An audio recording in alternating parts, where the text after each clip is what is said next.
Yes, good morning. Savva here from Football Heritage TV. Good to be back. Look who we've got. We've got the Danalist on his birthday. Morning, First of guys. all, happy birthday, mate. And what a thing to do on your birthday. Let's talk about Tottenham. How are you, mate? I'm good, man. Thank you. Yeah, happy birthday to me. I thought I'll come on for an hour or so and catch up with Savva. He's been away, and I know he's ready to go. Yeah, mate. Listen, I found it quite funny. I was in a bar in Villamora, and it was like, right, okay, I need to find somewhere to watch this game. Found this really good pub that had loads of big screens, and this Liverpool couple are sitting behind me, and she's going to him, I feel nervous. It's a tough game. So I've turned around and gone, sorry, love. I'm Spurs. This is the nicest game you could have had to win the league title. And I wasn't wrong, Dan. It was such a nice game. And doesn't that kind of typify where we are, mate? That we are such a nice touch to play right now. Everyone is having a field day against us. The problem is there's not enough fans upset by it. This is what bothers me. Even on my show last night, just everybody seemed really unbothered by the defeat, and I don't feel like that. I was furious. I've just had enough of it.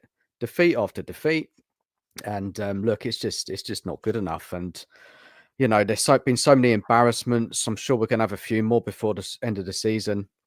And yeah, look, it's been an atrocious season league-wise. Yes, I know we're in Europa, but still, it doesn't cover up for this season we've had. Yeah, it's mad. Apologies. I'm a mess. Dan will tell you backstage, I've been an absolute manic mess for about 5 minutes. I've gone away and it just feels like everything's not quite how I left it. And I'm somebody that likes things in their place. Dan, you're absolutely right. This is the thing. When people are saying to me, oh, he could be our one of our most successful managers. I genuinely don't care. Win it and then leave. I don't care. He's had a very easy run. And all of that for me, Dan, it really doesn't paper over just how diabolical Tottenham have been for 18, coming up to 19 months now, mate. Oh, it doesn't, man. It's just got a mess. Like the team are completely given up in the league, haven't they? Was it 1 win in 8, and that was against Southampton? Diabolical, and not enough fans are annoyed about it. I don't quite get it. The players, they're not trying at all. They're not turning up. They turned up against Frankfurt, but then they don't turn up against Liverpool. They don't turn up against Wolves. What is this we're watching here? It's not acceptable. Yeah, that's the thing for me. It's the number of people that are accepting it like it's the norm. And there are a few things I want to cover this morning. I've seen a lot of stuff over the last sort of 48 hours. Saw a really, really good watch yesterday with Danny Murphy. Was talking with, is it Darren Lewis, who's the sports writer for one of the papers, and Danny Murphy just literally saying this guy can't coach. Like he is not a good coach. And he said that, he turned around and he said, well, when you look at the Europa League run we've had, he's been a very lucky man. He's very lucky that he's in that semi-final. He hasn't played anybody of any note. And it could be that if Spurs play Man United in the final, that the best team we've played en route to winning it is Frankfurt. Like that kind of sums it up. But also I want to talk a little bit as well. There's been a huge, there was a huge conversation yesterday on TalkSport. It was, I always get the name wrong. It was the FFP expert, Stefan Blois. Yeah. It was Simon Jordan and then obviously the host. And it was very, very interesting when they were talking about Tottenham Hotspur and this belief from the fans that there's loads of revenue there when there actually isn't, Dan. And Stefan was actually turning around and said, Borson, that's it. Thanks, Andy. I knew it was Blois. Where on it? What? That's not even a word, Blois. And Stefan Borson was turning around and basically saying that all these fans that said, don't worry about the league's dead. Well, the amount of revenue Spurs are about to lose from the league is criminal. So we're going to get into that as well. Let's start, Dan, with a birthday present they gave you on Sunday. So we knew going to Anfield, we knew we were going to lose, right? I don't know if that makes me defeatist, but I think we knew we weren't going to win and ruin Liverpool's title parade. But 5-1, Dan, and it could have been 10, could it? I mean, it was shocking, wasn't it? It was terrible. Yeah, it's not the defeat, it's the manner of it. This is the problem here. I mean, the lineup. Well, Andrew was talking before the match that he wanted to go there and put in a performance, but none of the players listened. But the lineup he started was absolutely criminal, wasn't it? How could you go to Anfield with that lightweight midfield playing Ben Davies? I mean, what did he expect? I mean, it was an absolute joke, right? When I saw that lineup, I thought, that's it. We're going to get destroyed here. I mean, there's no excuse for me, yeah? Players like Van der Ven, Romero, they don't have to play the whole match. You know, switch them up a bit, give them some minutes. Like, they need to play games. What were we doing here? What was the aim on Sunday? Was the aim just to get battered and just move on? Because that lineup, I mean, I know we wouldn't have won the game probably anyway with a better lineup, but come on, have some respect, you know? Yeah, I think that this is the worry for me is I look at it a slightly different way, Dan. I'm at the stage where it doesn't seem to matter what lineup we put out. Mm-hmm. We're losing games. Like we've won 1 in 8. Southampton, the only team we've beaten in 8 is Southampton. And the problem is, Dan, we were told and we were assured when the players come back, when the players come back, you'll see Ange ball again. You'll see how good we are. It's got, I mean, I don't think I'm being hyperbolic when I say this. It's got worse, right? It's got worse. Yeah. Yeah, it has got worse. The players are not playing. They're giving up. They're putting it all in the Europa. I don't know what is going on. They've completely stopped playing. This Ange, I mean, what is he saying to them in the dressing room? How is he preparing these players? These players, they need to be held accountable as well. It's not just the manager. The whole thing is what is it now? Is it because we're not going to do anything in the league that the players are just giving up playing? They don't want to get injured. What is going on here? How is this acceptable? I mean, whoever's in charge, the board or whatever, are watching this and just seeing us defeat after defeat, and nothing's being done, nothing's being said. Ange's coming out with his waffle as usual. Oh man, Savva, I don't understand it. Can anybody help us understand this? Because how can you stop playing? That's what was happening in the league. We've stopped playing football. Yeah. What we're doing, we're nothing. We're a nothing team. I think this is a key thing, right? Let's have a look. This comment here. What do they do in training? Like, there's no look. I want to talk about. Have you seen what Danny Murphy said yesterday? I watched it, yeah. Right. I thought never a truer word said, because that Darren Lewis said, I think he's a good coach. Danny Murphy turned around and went, this is not a good coach. He said, I've watched them a number of times this season. He doesn't negate what the opposition are doing. He never has a 4-on-4 at the back or a 3-on-3. It's always Spurs with less bodies than the attacking team. He said, I've seen them concede 5 to Liverpool, 6 to Liverpool, 4 to Wolves, but like he said, they're just getting battered by everyone. And people are still calling this man a good coach. What did you make of Danny Murphy's comments? Oh, I think he was spot on. And he was talking about the Liverpool game in the cup, wasn't he? When we got thrashed 6-3 and he was there close. He was watching the action very closely. And he just could not believe the amount of space Trent had that day. The most, dangerous, ball playing right back in the league. And they just gave him so much space. And Ange didn't do anything. He was talking about the coaches as well. They weren't bringing it to Ange's attention. And they just let Liverpool do what they wanted in that game.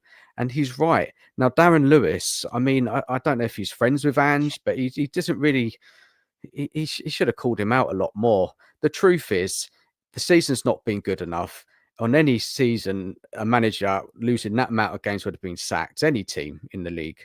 He's still here, probably because of the Europa League, probably because Levy doesn't want to, throw away another £5 million or whatever it is, 10 million for sacking him early.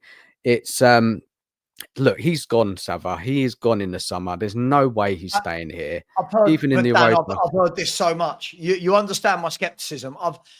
You know, I've heard, you know, when we get knocked out the League Cup, he's gone. When we go out the FA Cup, he's gone. When we drop into the bottom half of the table, he's gone. If we go into the bottom 15, he's gone.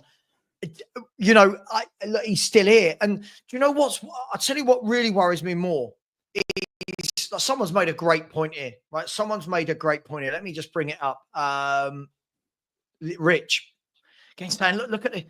So I remember when I was watching this yesterday, the comments that were abusing Danny Murphy, pointing out what is so obvious. These Ange Postecoglou fans, I don't get it. Dan, I don't get it.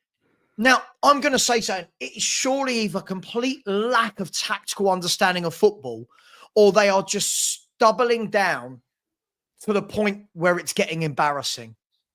No Spurs fan can be watching Spurs play and going, I like this manager. Surely it is beyond dreadful, Dan. It doesn't matter which 11 play. Van der Ven and Romero have been playing loads lately. We've been rubbish, right? You know, it doesn't matter who's in midfield. I know Gray played and was especially bad, but it doesn't matter who's in midfield. There's no shape. It doesn't matter which three are up front. There's no cohesion. But half our fan base are looking at this manager and going, this is the guy I want to keep. And do you think it's half, Savva? Do you think there's a lot more out there still behind this manager than we've realised? Mate, there is so many. If I put out a video, do you know how much hate and abuse I get? Yeah, it's crazy. It's crazy, isn't it? How can anybody think there's anything's going to ever get better under this manager?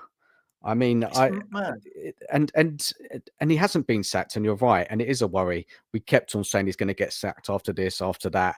Okay, we're in the Europa League, and we know we got a chance, we could win it, but I mean, it's impossible for him. I know what you mean, Savva, but surely a manager, he's going to go over 20 defeats, isn't he? Mate, we've got what, 5 games left. Look at this. So Leslie is someone that messages me quite a lot with silly comments in my YouTube, not in here, but when I've made a video and, you know, you get the comments afterwards. Both sides are doubling down. Yeah. The side that want him gone are saying, yes. Look how bad it is. We told you how bad it was going to be. And it's just mind-blowing. What's also mind-blowing is the lack of likes going on inside the room. 64 likes. There's nearly 300 of you in it, and it's growing. Gaurav, I'm not going to talk on Palace. Stop. Gaurav, all you want me to do is talk about Crystal Palace. You're on a Spurs show. You're on a Spurs show, mate. I'm not going to talk about Palace battering Villa. We can mention it a bit later. But smash the likes, people. Come on. But Dan, the worrying thing for me is, like Danny Murphy said, it's every game. We're all sitting there. The sensible ones are sitting there and going, well, we know what teams are going to do to us. You know they're going to get in down the channels. Danny Murphy said it, didn't he, against Liverpool. Liverpool realised one ball over Spence, done. I'm not blaming Spence because that could be Porro playing there. That could be Gray playing there. One ball over anybody, you're in. And yet Ange stands there like that, watches, and then people go, yeah, but the players aren't good enough to play this style. No, that's not an excuse. That's what I've been hearing as well, Savva, that it's not Ange's fault. It's the players that he's got. And that's not on. That is not on. That's not acceptable at all, that comment, that Ange hasn't got the players to play a system. Come on. What a rubbish opinion that is, Savva. What do you think of that? I think it's terrible. Look, I always ask this. Name me another team in world football that plays this style of football that Spurs attempt to play. There's none. I don't watch anyone else in world football and go, oh my gosh, you are wide open for 90 minutes. I don't. I genuinely don't watch anyone else and think that. Now, there might be fans of other clubs that say, oh, you want to see what we do when we do X, Y, and Z. Sure. I'm not going to sit here and say I watch every team for 90 minutes. But this screams of a club that has no training in place, Dan. This screams of a club that when they're out on that training ground, they don't have a defensive coach. they don't have a coach that drills the midfield. So, for example, I was watching last night Spurs Kings. So big up to Marlon and Ash and those boys. And I kept hearing, oh yeah, but do you guys think our midfield's good enough? All that was running through my mind, Dan, was what midfield? The midfield's never in midfield, Dan. Yeah. It's a system. I'm baffled. It's a system, man. These are not bad players. Yeah, I know that, we could do better, of course, but they're not bad players. They should be doing a hell of a lot better than what we're seeing. It's just not set up right at all. The whole thing is an absolute mess. Yeah, the system, tactics, it's a joke.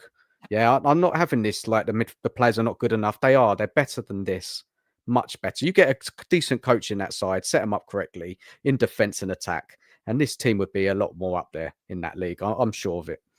Well, this is what we were talking about in the group just now. Like, a lot from the bottom three alone, we've dropped 8 points. Right. By the way, Reezy, none of the teams and previously managed have complained because they had the best players. Like Celtic win that league year in, year out. Haven't they won this? Haven't they won it again this year? But I don't know. Aren't they like 20 points clear? Yeah. Like Reezy, me, you, and Dan could go into Celtic and win the league. Like it's not a great feat winning the league in Celtic. I'll tell you what, take over Aberdeen or Hearts, win the league, then I will give you maximum respect. But I'm sorry, this is utter crazy. This is just crazy. Yeah, sorry, Dan. What was I saying? Yeah, like we've dropped from the bottom three alone. Let's bring up the Premier League table, shall we? Let's bring up the Premier League table. Let me quickly refresh it. I've not refreshed it since I've been back from Portugal. There we go. Where are Tottenham these days? Guys, a mess in it. 16th. Right, let's have a look at where we've dropped points. For all the people that tell me we shouldn't be higher up the league, people like the Reezies, the people that have backed, people like this, I'll say it. I don't mind. He's never rude, but he's backed this manager all year. And it doesn't matter how many games we lose, the conversation changed because Reezy came on week in, week out and assured me it was the injured players, Dan. Oh, but we've got 12 injuries. Where's those injuries now, Reezy? Where are those injuries? I don't see any of them injured. I don't see injuries. Look, it's got worse, hasn't it? How can it get worse? How can it? I don't get it. This manager is so bad. Yeah, these players, he's not motivating these players. He's not getting them, playing at all at the moment. It's finished. The whole thing's finished. Crazy. Listen, I just... Let's have a look. I mean, Jose said games are one of us from midfield, as that is the unit. It should be the conduit between defence and attack. We have poor players, in my opinion. Sure, but those poor players had us 5th last season. Yeah.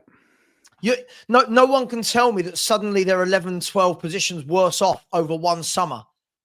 Dan, I'm not buying. I'm not buying that. Neither am I. When I watch, no, they're not poor players. There is no midfield, Dan. He's not set them up correctly. I still can't believe the number of people that aren't understanding the tactics here. They're not set up correctly to be a midfield. They're not set up correctly to be a defence. I'm just baffled. No, you're right. You're 100% spot on. They're not set up at all right. And the system's we just digressed throughout the season. It all started last year, if you think about it, after those first 10 games.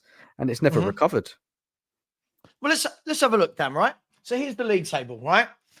What I want to do is from the bottom 10, so Brentford down, I want to see how many points Spurs have dropped, right? So I'm not even going to look at the bigger clubs. We're going to look at how many points we've dropped. So if I'm not wrong, we've beaten Southampton twice, but only got 1 point from 6 against Leicester, right? So that's 5 points we've dropped. We've dropped 3 against Ipswich. That's 8. We've dropped 3 against Everton. That's 11. We have dropped 5 against Wolves. That's 16. And we've dropped 3 so far against Palace. 19 points have been dropped from the bottom 8 if you remove Spurs. 19. Whoa. Right? And people are saying to me, yeah, but this squad shouldn't be any higher. Sorry, let's add 15 of those 19 points, right? Spurs would currently be sitting in 8th, looking at Europe. Look, Mate, look, it's there, isn't it? Like them games, we should be winning those games, right? With this squad, this team, it's much better than this position it's in the league. People, it's not just the players are poor. It's all about Ange. It's all about Ange. I'm sorry. Yes, of course, we can always buy better players and improve certain positions, but you just get any decent coach in there setting that team up. Look at Nottingham Forest. Player to player, they haven't got a better team than us. no, Right? Look at them. They're no. challenging Champions League spots. It's crazy. Mate, but this is my point. All season I've heard people like this make up, oh, the squad's not good. Hang on, let's bring the league table up again. Right? What? So Everton have got a better squad than Tottenham Hotspur. Sorry, Wolves have got a better squad than Spurs, Palace, Brentford, Bournemouth, Brighton, Fulham, Forest. Nah, not having it, Dan. I am not having it. At the beginning of this season, Dan, I was abused for saying that Tottenham would finish below Chelsea. Chelsea, right? A team that are 23 points above us. Yet now all of a sudden, these players aren't good enough to finish above Forest, Fulham, Brighton, Bournemouth, Brentford, Palace, Wolves, and Everton. Look, I just don't know what's going on. and then the thing is as well, Savva, as well, the fans as well, they keep saying, oh, the league doesn't matter anymore. It's okay. You know, it's all about the Europa League. I mean, I don't understand it. Like, come on. It does matter. Losing games every week. Every week we're losing games, putting in stinkers of performances. Players, look at a doggy against Liverpool. He had an absolute stinker, didn't he? You know, what has happened to him? I don't think he's that bad. I just think he's so badly coached and the system, he's just looking awful. Do you think, Savage, do you think he's better than this? I think he is, but Who are we talking about? a doggy. A doggy. Look, I think you're bang on. I think you're bang on. I fail to believe that we've bought Destiny Udogie, and in the 2 years where most youngsters progress and are coached, I fail to believe that he is, I would say dropped off, but he was a young defender that needed coaching. He's not had any coaching. You can see he's not had any one-on-one coaching, right? And listen, I could sit here all day long, and if I remove his age, you could say, do you think he's a good defender? And I can say no. Mm-hmm. But I feel sorry for him. He's not been coached. He has not been coached. And this is the thing. When people were saying, oh, like Man City wanted him. Apparently there was that report, wasn't there, that Man City wanted Udogie. Well, you know what? Pep would coach him. Wouldn't he? Pep would coach Destiny Udogie to be a very good Premier League left back that can go and play in midfield and do whatever. But Destiny Udogie joined us at the age of what, 19, whatever it was. And he's no better now, has arguably regressed. Mickey van der Ven, when I watch him play, he hasn't progressed. Yes, you can say injuries. He's not progressed. I'm not seeing anything added to his game that he didn't have before he came. Romero, for me, has regressed as a defender. I know he's not young, but Romero's regressed. Yep. Pedro Porro hasn't progressed as a defender. He hasn't progressed. Vicario, for me, hasn't progressed. Hasn't got any better using his feet. Hasn't got any better at commanding his box. I'm looking at Papa Sarr, another young player. Hasn't progressed in the 2 years that Ange has been here. Archie Gray, in the year he's been here, feel sorry. Listen, everyone, because I feel sorry for Archie Gray because you know my opinion, Dan. I don't think this boy should be playing for Tottenham Hotspur. For me, he should have had a year loan this year, playing week in, week out in the Championship. Right? Yeah. He's not progressed. We saw when he played the other day. He looked weak, timid, shy. It's not his fault. He's not progressed. Bergvall is arguably the only one I can look at in this entire squad and say he's progressed as a footballer. And the fact that it's only one, Dan, tells me that's not on the coaches. If only one player has, that's not on the coaches. So is that fair, what I've just said? For all of that? I agree. Yeah. And there's no one's progressed in this season. Nobody. And the whole team, You know, Bergvall's clearly got some talent, and he's just trying his best, isn't he? He's just running around everywhere, you know. Agreed. But he's obviously, because it's the system is just a mess. He's obviously getting caught out a lot. He's not getting the instructions from the coaches when to pass the ball, when to keep it. He's just doing what he wants. He's just doing his best. Like, I think he's a really good player in there with the right coach who can really bring him on. And many Agreed. of those players in that team, you talk about Udogie, Porro, Romero. I know he gets a lot of criticism, but there is a good defender in there if the defense is set up right. Yeah, if there is, there is protection in front of that defense. You have, defensive midfielders, or just have two sitting in there and then let the other players attack.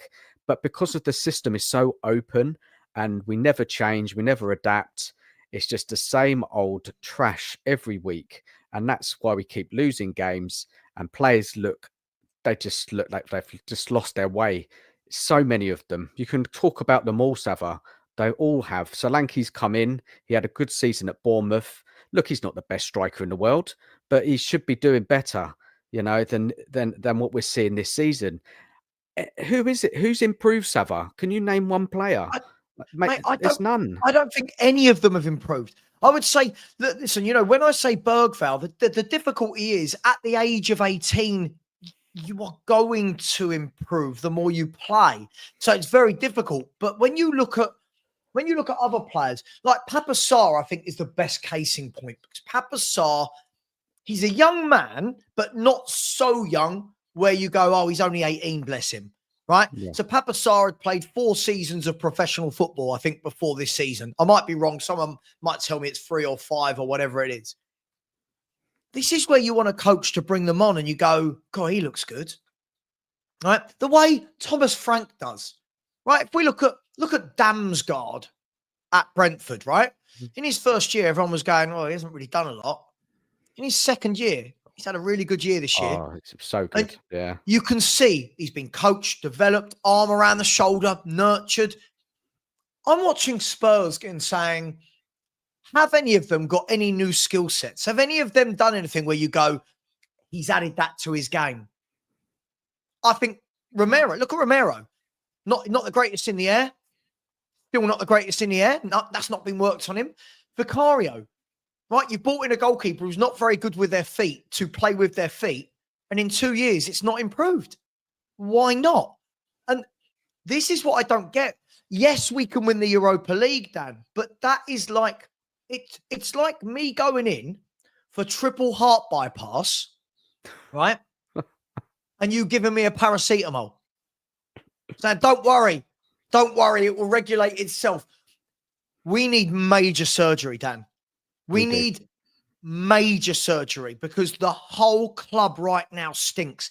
And if people want to be happy with a really easy cup run in the Europa League, by the way, it's not that I'm not happy we're in the semi-final, but I don't look at it and go, cool, this is going to be the most successful manager ever.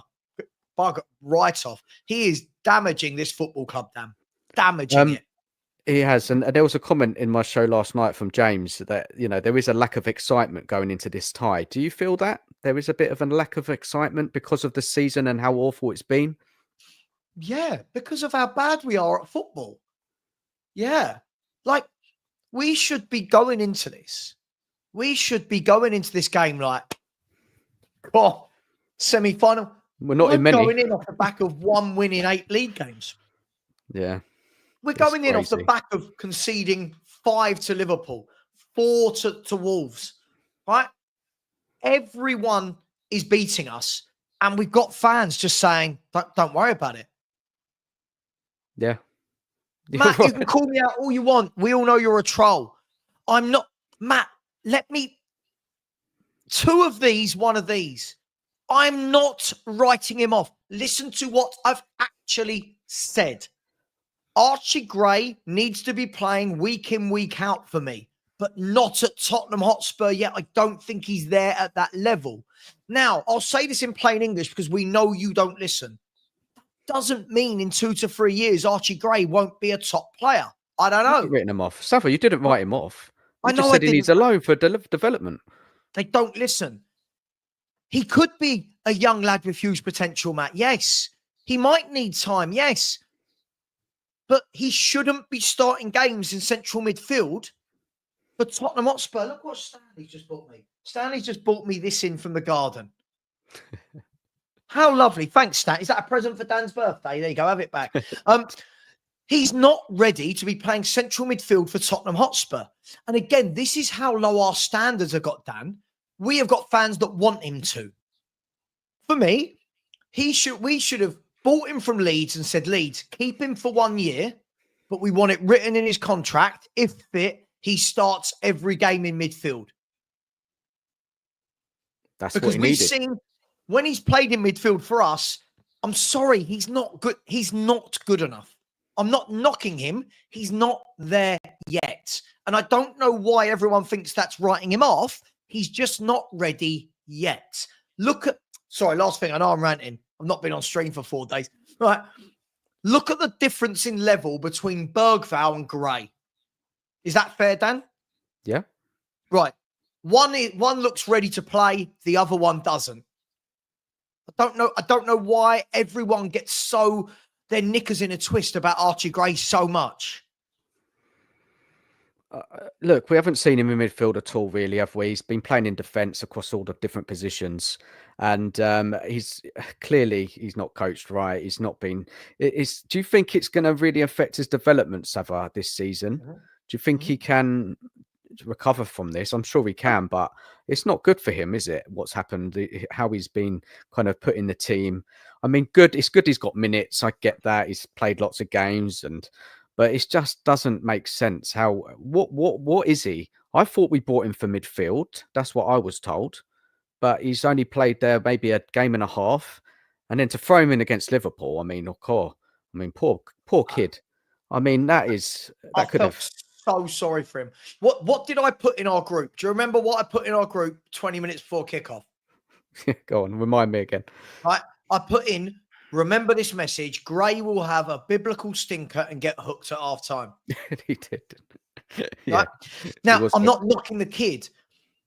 This kid should have been going into central midfield if you're going to play him there against Karabag. Yeah. Right? Ferencvaros. Southampton. No, not our manager. He waits for Liverpool away on the day they're going to win the league title. I mean, how dumb a man do you have to be? How dumb do you have to be? And can he recover, Dan? Of course, listen, of course he can recover. And there'll be people saying, oh, well, it's been good for him that his development, that he's played in defence this year. Sure. But as a midfielder this year, he wouldn't have improved 1% because he's not played there. So I'll ask you this, Dan. Next year, if I turn around and say to you, forget who the manager is, forget whether we're in the Champions League or not, I'm going to ask you this question. When that first team sheet is named next season on day 1 in August, right? Do you want to see Archie Gray in central midfield or not? No, I don't. I want us to improve that midfield by signings, and then I would like him to be loaned out to another Premier League team for next season. I think that'd be best for his development. There's no point. Look, I mean, I'm sure there is potential with Archie Gray. He's highly rated. Everybody raves about him. But we need that. Whoever comes in as coach just need to really kind of work out what they're going to actually do with him. Is he going to play? Does he need a loan? I mean, I agree with you, Sav. I do think he needs a loan. A season where he's playing week in, week out in a Premier League. Could be a lower end team in a Premier League. That would be great for him. Maybe one of the promoted sides. I just think there's a lot of work to do with him. Definitely. I agree. For me, he needs a coach. Do you know what he needs? He needs a Pochettino. Oh yeah. He needs a Pochettino. Lubo. Lubo's camera looks like it needs a little bit of Mr. Sheen going over that bad boy. It does, doesn't it? Be back with you in a sec. Let me clean it up. You come back in a sec. For me, he needs a Poch. He needs an Iriola. He needs a Thomas Frank. He needs somebody to put his arm around him and say, Here's what you do in midfield. Would you keep him then, though, Savva? If it was like a Poch type manager, would you keep Gray in, or would you loan him, or what do I you think it depends what competition you're in next year. I think if you're playing one league game, a week, and no European football, I don't see how he gets game time. And again, this is the argument we always have. People want to have a pop at Daniel Levy, but then want to, for not buying better players, but then want to see Archie Gray in midfield. It doesn't work for me. For me, get him out on loan next year. Get him out on loan. If I was them, I would. If I was Spurs, I would be speaking to Southampton, right? I would be speaking to Ipswich. I would be speaking to Leicester, the 3 teams that have just gone down that will be fancied to come back up. And I would say, get that boy 38, 44 games, whatever it is, in the Championship next season in central midfield. Would you prefer Championship or Premier League? Championship? I don't think. I genuinely don't think, from what I've seen. I'll ask you this. I'll counter what you've just said. Lubo! I'll counter what you've just said. If you are, next year, if you're Burnley, Leeds, or let's assume, I don't know who's going to come up. I'll just pick one who's in that chasing pack. Coventry City, right? Frank Lampard, good job he's doing. If, let's say, those 3 come up, we know 2 have, right? If I turn around and said to you, right, we're going into the Premier League, this is going to be a battle all season. No offence, but are they going to want an experienced central midfielder that knows what they're doing, or Archie Gray? That, for me, is why I think Archie Gray should have a year next year for one of the clubs that are chasing promotion in the Championship, where he's going to play week in, week out, right? Where he's going to be more often than not on a winning team, more often than not on a team that have the football to implement, to learn, to grow. I think him playing, if he had played this season, Archie Gray, for Southampton, what would that have done for his development? A team that lose every game 3-4. I don't think it would have done anything. So, but this isn't just Gray, by the way. This isn't just Gray. This is a number of players at Tottenham Hotspur that we've got to talk about for next season. This is Jamie Donnelly. What good is it, Jamie Donnelly having a good loan spell at Orient, coming back? He won't get coached at Spurs. And won't coach him. So what do we do with him? What do you do with Josh Keeley? What do you do with Moore? How do these players progress? How do they learn? How do they grow? How do they get coached if you've got a manager that can't coach? Well, first of all, good morning. How are we doing, guys? Yeah. Missed you, Lubo. How was carry on up the Algarve? Mate, I'm just too old to be. I'm just too old to be away for 3 or 4 days. I'm too old. I'm so happy I'm back. But it was lovely, apart from the power outage. You didn't obviously make the front page, with all the holiday makers that you often see in Ibiza or Napa, and they're just collapsing on the pavement. I was looking out for you this week. We were asked if we wanted to be interviewed, and we said no. Mate, just finding food on one of the days was tough. Just finding food, somewhere to sell food was tough. But anyway, it was Spursy. It was Spursy. 4 days in Portugal, no power for 2 of them. Brilliant. But Lubo, and Lubo, it's Dan's birthday today. It's Dan's birthday. Congratulations. 21. Looking pretty good on 21, Dan. I've got to tell you. Well. Pretty good. So Lubo, this is the thing. Kind of talking about the difference between having Europe next year and not. And it's weird because it's not often that it's Champions League or bust. Normally you go, okay, it could be Champions League, maybe Europa, maybe Conference. This is Champions League or bust. And if we don't get that, Lubo, how do the Moors, the Greys, is it worth them being in the first team squad next year if we're playing 1 game a week? How do they get game time? You see, what I would have done this year with Gray, sort of touching on what you were saying before, is I would have, the way Pep integrates players slowly. I'm not comparing the two, but take Foden. He bring him on for 10, 15, 20 minutes against lower Premier League teams. keep giving him the experience, bring him in, cut 2 or 3 weeks, take him out, bring him back in a few weeks later, and gradually, depending on, Foden was only 17, Gray's 19 now, so he's a couple of years further on development-wise. What they should be doing with Gray, they should be bulking him up in the gym, working on his speed, because you can see there's a player there, and then integrate him slowly next season, which is what they were doing which is what Spurs did with Bergvall, albeit by accident. But that's how Bergvall got the experience coming in. Okay, and the other thing also is that when you had the early group stage matches where Bergvall was stuck straight in, Gray was at the back. He was put in the back instead of midfield. Maybe play a midfield of 4 if you're going to play 2 kids, or play Gray one match and Bergvall the next match. But no, he put Gray at the back, and to throw him in at Liverpool was just disgraceful. Just you throw him in against Tamworth or Karabag, as you said before. You don't throw him in against Liverpool. What good did that do him for that match? I disagree. I disagree with you, Dan, on his experience at the back. That will do him a power of good. He's seen what the pace of the Premier League's like. He's got used to physicality. Look what Delap did first 5 minutes at Ipswich, but he settled down after that, and that will do him the world of good as a player. But not as a midfielder. But the point is, Lupo, he's not. Actually, I'll tell you what, I'm going to completely contradict myself.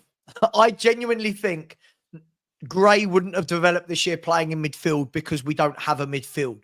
And I'll tell you what I mean by that, right? I probably agree with you on that. Bergvall, Dan hit the nail on the head earlier. Bergvall, for me, I think we can all see Bergvall's talented. Now, some will go overboard. For me, I see a talented young man there that has got a lot to work with as a footballer. He's got a good touch, good engine. He can get about the pitch. When he doesn't rush, his passing's good. But I also see a bloke that's trying so hard because there isn't really any structure in midfield that Bergvall's just all over the place. Correct. I'm not knocking him. He is all over the place because we don't have a midfield structure. Now imagine we'd had Archie Gray, who is not all will in the world. I don't think he is at Bergvall's level as a footballer. I don't think he is there. Not yet. Yeah. Imagine we chucked him in and gone, right, you two are our centre middle season. This manager is killing players. He is going to kill their careers before they take off. And I want that to lead into the 6-year contract extension for Bergvall. Dan, what do you make of it? Just no midfield structure. How does any young midfielder come into Tottenham and look decent? Not under this manager. Yeah, no, it just doesn't. It's not working. It hasn't worked. And picking up your point, you said, Savva, about the games next season. This is the concern, isn't it, Ian, as well? If we're not in Europe, when is Archie Gray going to play? When is he going to get game time? I don't think there'll be enough minutes for him there. So I think he needs a loan. I'll probably stick with Bergvall because I've seen more of him. I think he's more capable. I think he's ahead of Archie Gray. But they're slightly different players, aren't they? So, Gray is a bit more defensive than Bergvall's a bit more forward thinking. Mm-hmm. So, look, I think a loan it makes sense if we're not in Europe next season. But in any case, we need a coach who can work with young players coming in the summer. 100%. If hopefully Ange's gone. I know, Savva, you're worried, but yeah, hopefully he's gone, and then we can get a decent coach. So worried. I couldn't do it. If he's here next season, win the Europa League, he'll be sacked by November because he's not going to change anything. Someone like Xavi Hernandez, just by way of example, someone like Xavi Hernandez, right? Yeah. Someone that walks in as one of the greatest midfielders the world's ever seen, right? We can have that argument as to what level, but he was the main man in 2 of the greatest teams you've ever seen. Imagine he walks in, right? And you are Bergvall, right? Oh. Imagine you are, don't get me wrong, imagine you're any of those midfielders, but imagine you are Gray and Bergvall as young midfielders, Papassar as well, right? Imagine you're Jamie Donnelly. Imagine you're Hall, imagine your divine, whoever it is, imagine Xavi Hernandez rocks up to the training ground and starts coaching. I guarantee you within 3 Premier League games, you'll see a difference in all of the way the midfield plays because he knows how to coach a midfield, because he knows how to coach a young player. That's the levels we're talking about here. And by the way, Xavi Hernandez isn't the greatest manager I've ever seen, but look, imagine what he'd do, guys, picking up these young midfielders. Imagine, he did it with Pedri and Gavi. Now, I know we can say they're next level, and they are, but he would get Gray and Bergvall, as the kids would say, balling. Oh yeah, 100%. Look, if he comes in, I mean, look, fantastic. If we can attract that type of manager into the club with the young players that we got, I mean, look, it sounds exciting, doesn't it? It really does. He's a proper coach, isn't he? Yeah. Ange is not a coach. Ange, I don't know what Ange is. I don't understand him as a manager at all. He's been found out massively in this league. And but the thing is, he goes on, doesn't he, Savva, and he's always talking. I mean, if you heard his long press conference before the weekend game against Liverpool, I mean, he came up with so much stuff about the trying to change the mentality, trying to change the perception of the team. He's talking a lot of it. What he says, you kind of say, okay, that makes sense, but we're not seeing that on the pitch.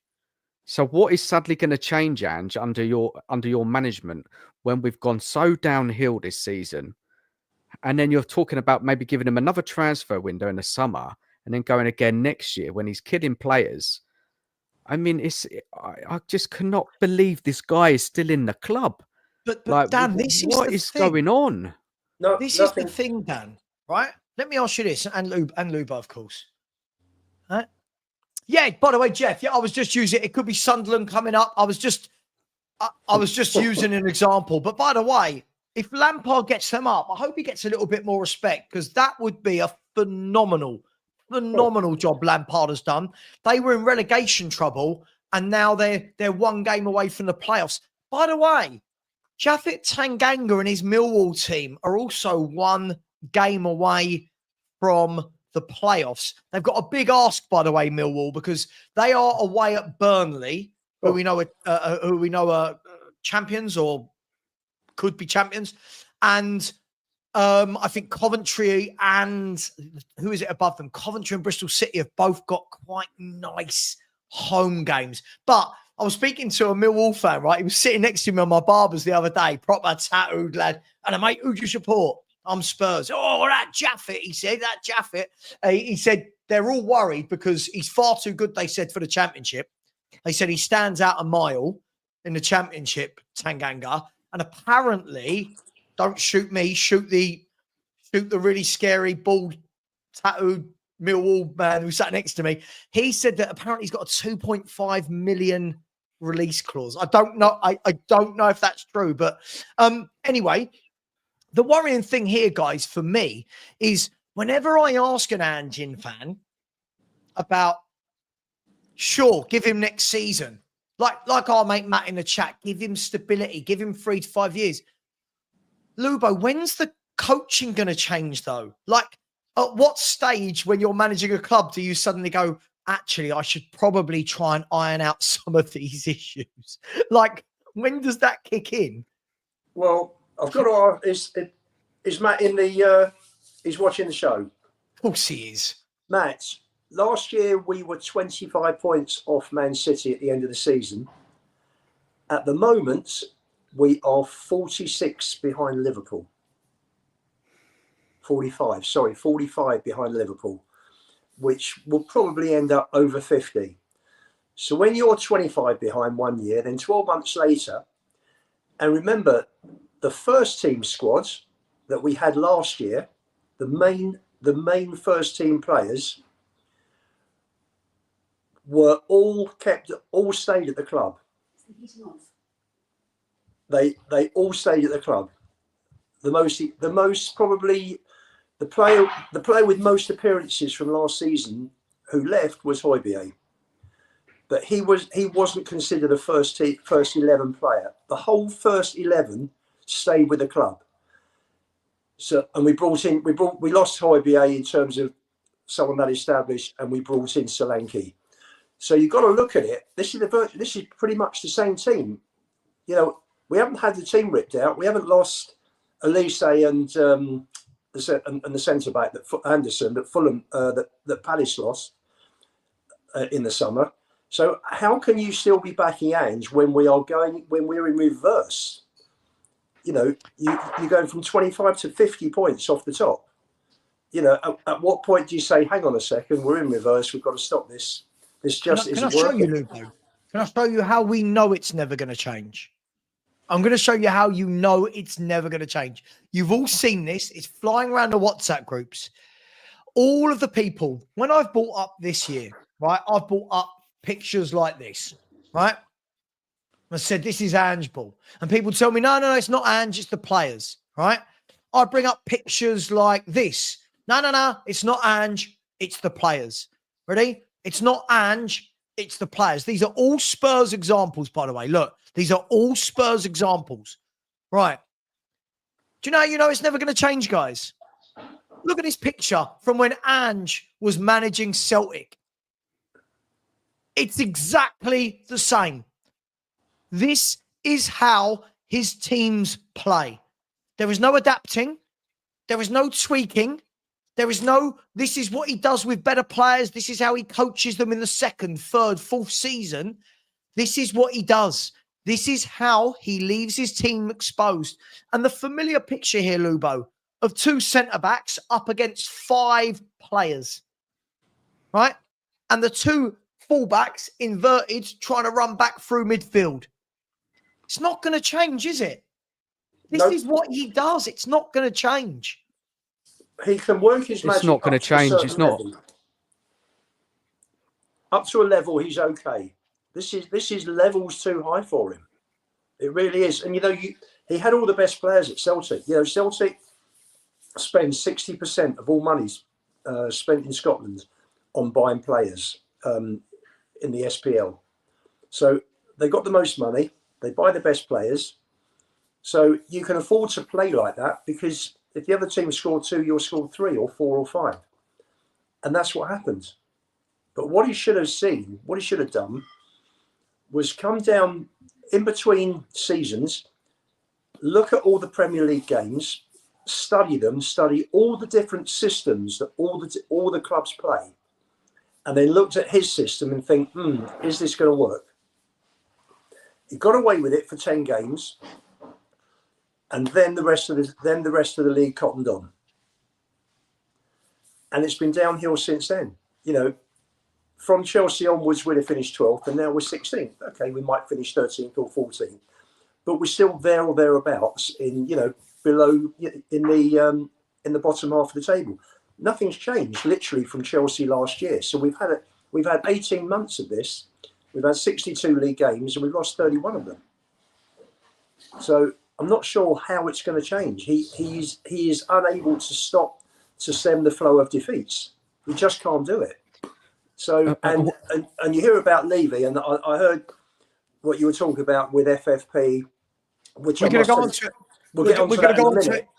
Sure, it's not going to change because Levy's making out he's got no money when he has, and I'll come into that later when you talk about it. Yeah, that's just a giant con. So nothing's going to change. We're not going to bring in the players, the big money players that we need, you know, to jettison the club up back towards the top 4. Yeah, no, I agree. Go on, Dan. Yeah, you ask anybody, say if anybody's still behind Ange, what is it that's got better? There's no answer to it other than trust the process. Give him time. Give him another 2 years. That is not good enough.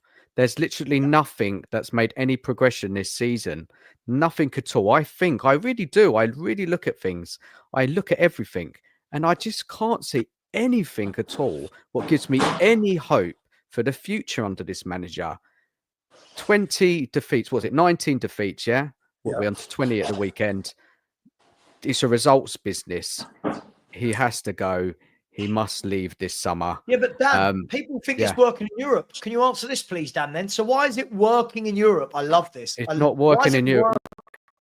I can tell you, Europe, we've had an easy run, right? We've had an easy run in Europe. We haven't really played anyone that great. We got past Frankfurt just. Yeah, they're quite a good side.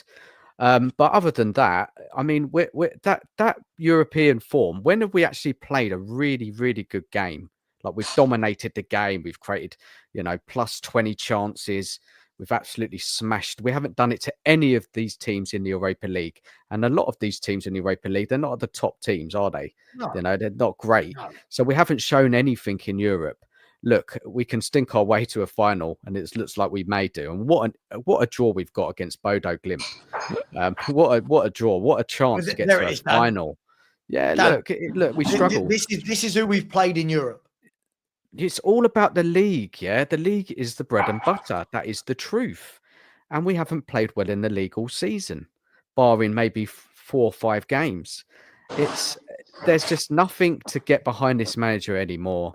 And I'm sorry, I do not have it that people are still defending him, because there's literally nothing. Do you know what, Dan? What I find hilarious is it doesn't matter who I ask. If I ask any person who is Anjin, not one of them can answer that question, Dan. Not one of them can tell me what will improve. Not one of them can tell me, because last year, Dan, right?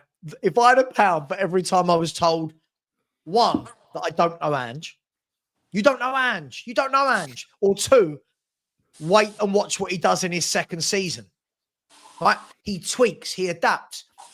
All of these people suddenly became Angepostecoglou experts. Yeah. Oh, I've followed him in Japan. I've followed him in Australia. I've followed him in Scotland. All right. Well, none of what you have said has happened at Tottenham. None of what you have said. He hasn't upskilled anyone. Oh, but he loves the youth. Clearly doesn't. No. Oh, he coaches players better. Clearly hasn't. Yeah. He adapts. Clearly not. He sorts out the defense. Clearly not. I had Ben last week. I'm sure you all saw it, telling me, but he's implemented a winning mentality. We've lost 23 games in all competitions this year. Yeah. Winning mentality. There's no improvement. Defeats. None. I think in answer to what you said about the difference between league form and Europe, I think, in the group stages, we got 16 points out of 24. We finished 4th. It was okay. There's nothing shabby about that. We didn't play great teams, but then when you look at Tottenham in a second tier tournament, you're not expecting the teams to be that great, are you? For me, Frankfurt was a really good result. Frankfurt are 3rd in the Bundesliga. No, it was a good result. The Bundesliga is one of the best leagues in Europe. So for me, that's a good result. And the reason why we're doing well in Europe and not in the league, look at the split between Spurs results against the top half, played 17, 8 points, and the bottom half played 17, 29 points. So most of the teams that we're playing, you would think would be bottom half or lower, wouldn't you? In terms of the Premier League, Karabag wouldn't be in the Premier League. Alkmaar are, they're in the Dutch Premier. Roma. I don't think we've beaten a single team, Lubo. I don't think we've beaten a single team in Europe other than Frankfurt that would get in the top half of the Premier League. No. Do you know what, Sam? I think with the group stages, it's just about getting through. I agree. We got through. I agree. And the best example I can give, and I'm certainly not comparing us to them, is PSG, who struggled to get through the group stages. And all of a sudden, bang, they've clicked. And look at the football they're playing. They could well end up winning the Champions League. So, PSG had to beat City. If they'd have lost City, they could well have gone out.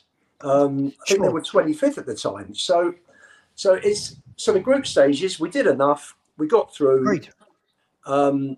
Alkmaar, we did what we should have done in the second leg. The first leg was just abysmal. That was on a par with one of the worst.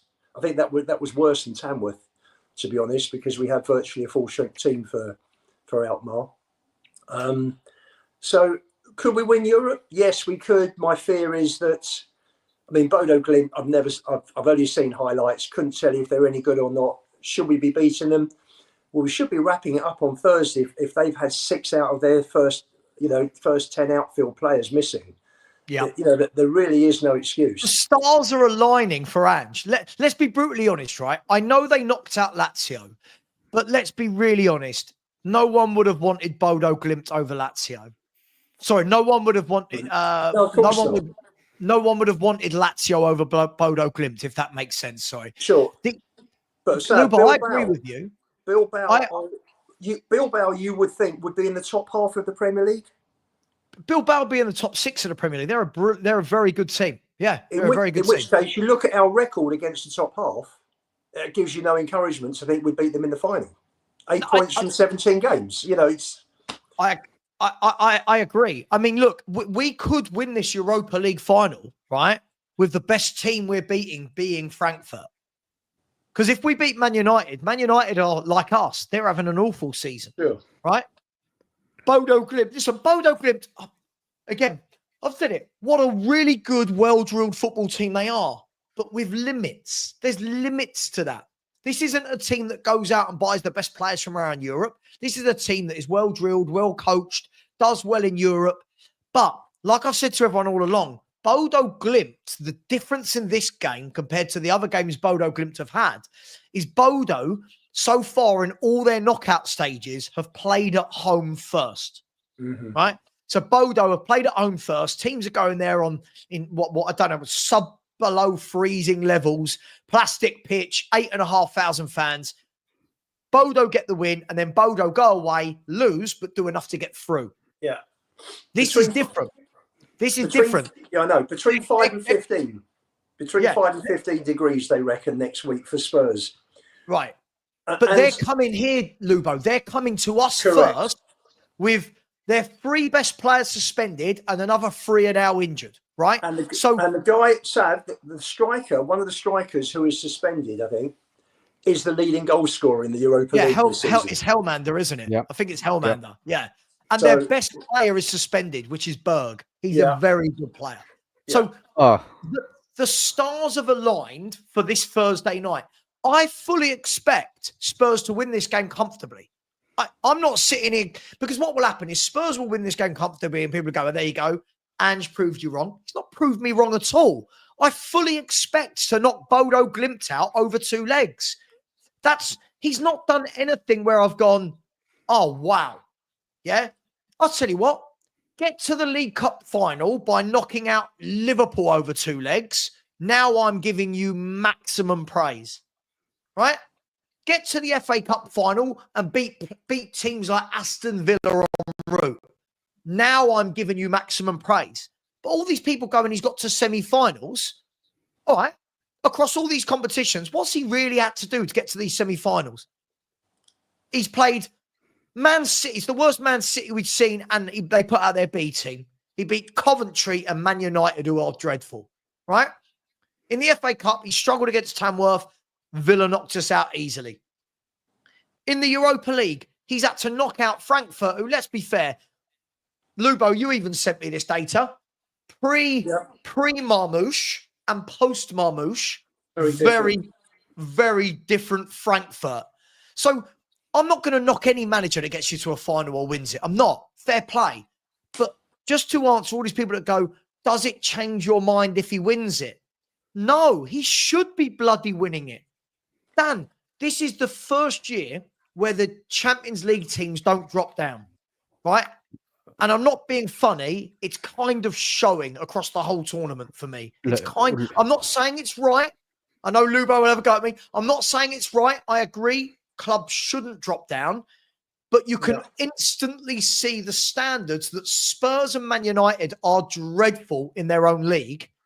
And both have just cruised through to the semi-final. Yeah, you're not going to get a better chance getting to a European final this season, probably ever again. I mean, Bodo Glimt, with all those players missing on tomorrow night. I mean, if we do not win that game, at least three goals up, it'll be a disgrace. It'll be an absolute embarrassment. We must win Thursday. There's literally no excuses for me at all. None. Yeah. They must get to that final. Yeah, we need a 2 or 3 goals, because I'll tell you what, when we do go to their ground, it is going to be tricky. They're going to have their players back. That it's hard to get a result there. But saying that, Qarabag got a result there, so it's not impossible. So look, we've got to do it Thursday. We've got to get to that final. Once we get to that final, anything can happen. I'm not saying we'll win it, but we've always got a chance on a one-off match. And I would prefer to play Man U in the final myself. But look, you're right, Savva, spot on. This Europa League run has proved nothing. It has proved nothing, because we haven't played anyone really other than Frankfurt. And we find ourselves there under circumstances, which is, it's been a nice run, isn't it? That's the truth. It's one of those competitions that, you look for. It's like Chelsea. We look at the competition they're in, and then look at how many other decent teams are there. And you've got Fiorentina playing Betis, I think, in the other semi-final. Yeah, Betis are good. Yeah, and Chelsea, and that's about it. So you're in that tournament, Chelsea. I mean, I was with a Chelsea fan yesterday who hates Maresca, cannot stand the football they are playing, thinks they've gone backwards since getting rid of Poch. Love Poch and what he was doing at Chelsea, and said to me, it's taken for granted that Chelsea are going to win this competition. He said, absolutely no way. The way they're playing is dreadful. But you can only play against the teams that are in that competition with you. I agree. But at the same time, it doesn't have to impress me, Lubo. Like, no. But if we had, do you know what? If in this group we've played Roma and Galatasaray, for example, if you beat Roma along the way and you've beaten Galatasaray along the way, I can turn around and go, do you know what? We've actually played well. We've had some good results. Yeah. We scraped past a very poor Alkmaar team, right? I thought we scraped past, and it was scraping with the chances they missed against a very average Frankfurt team.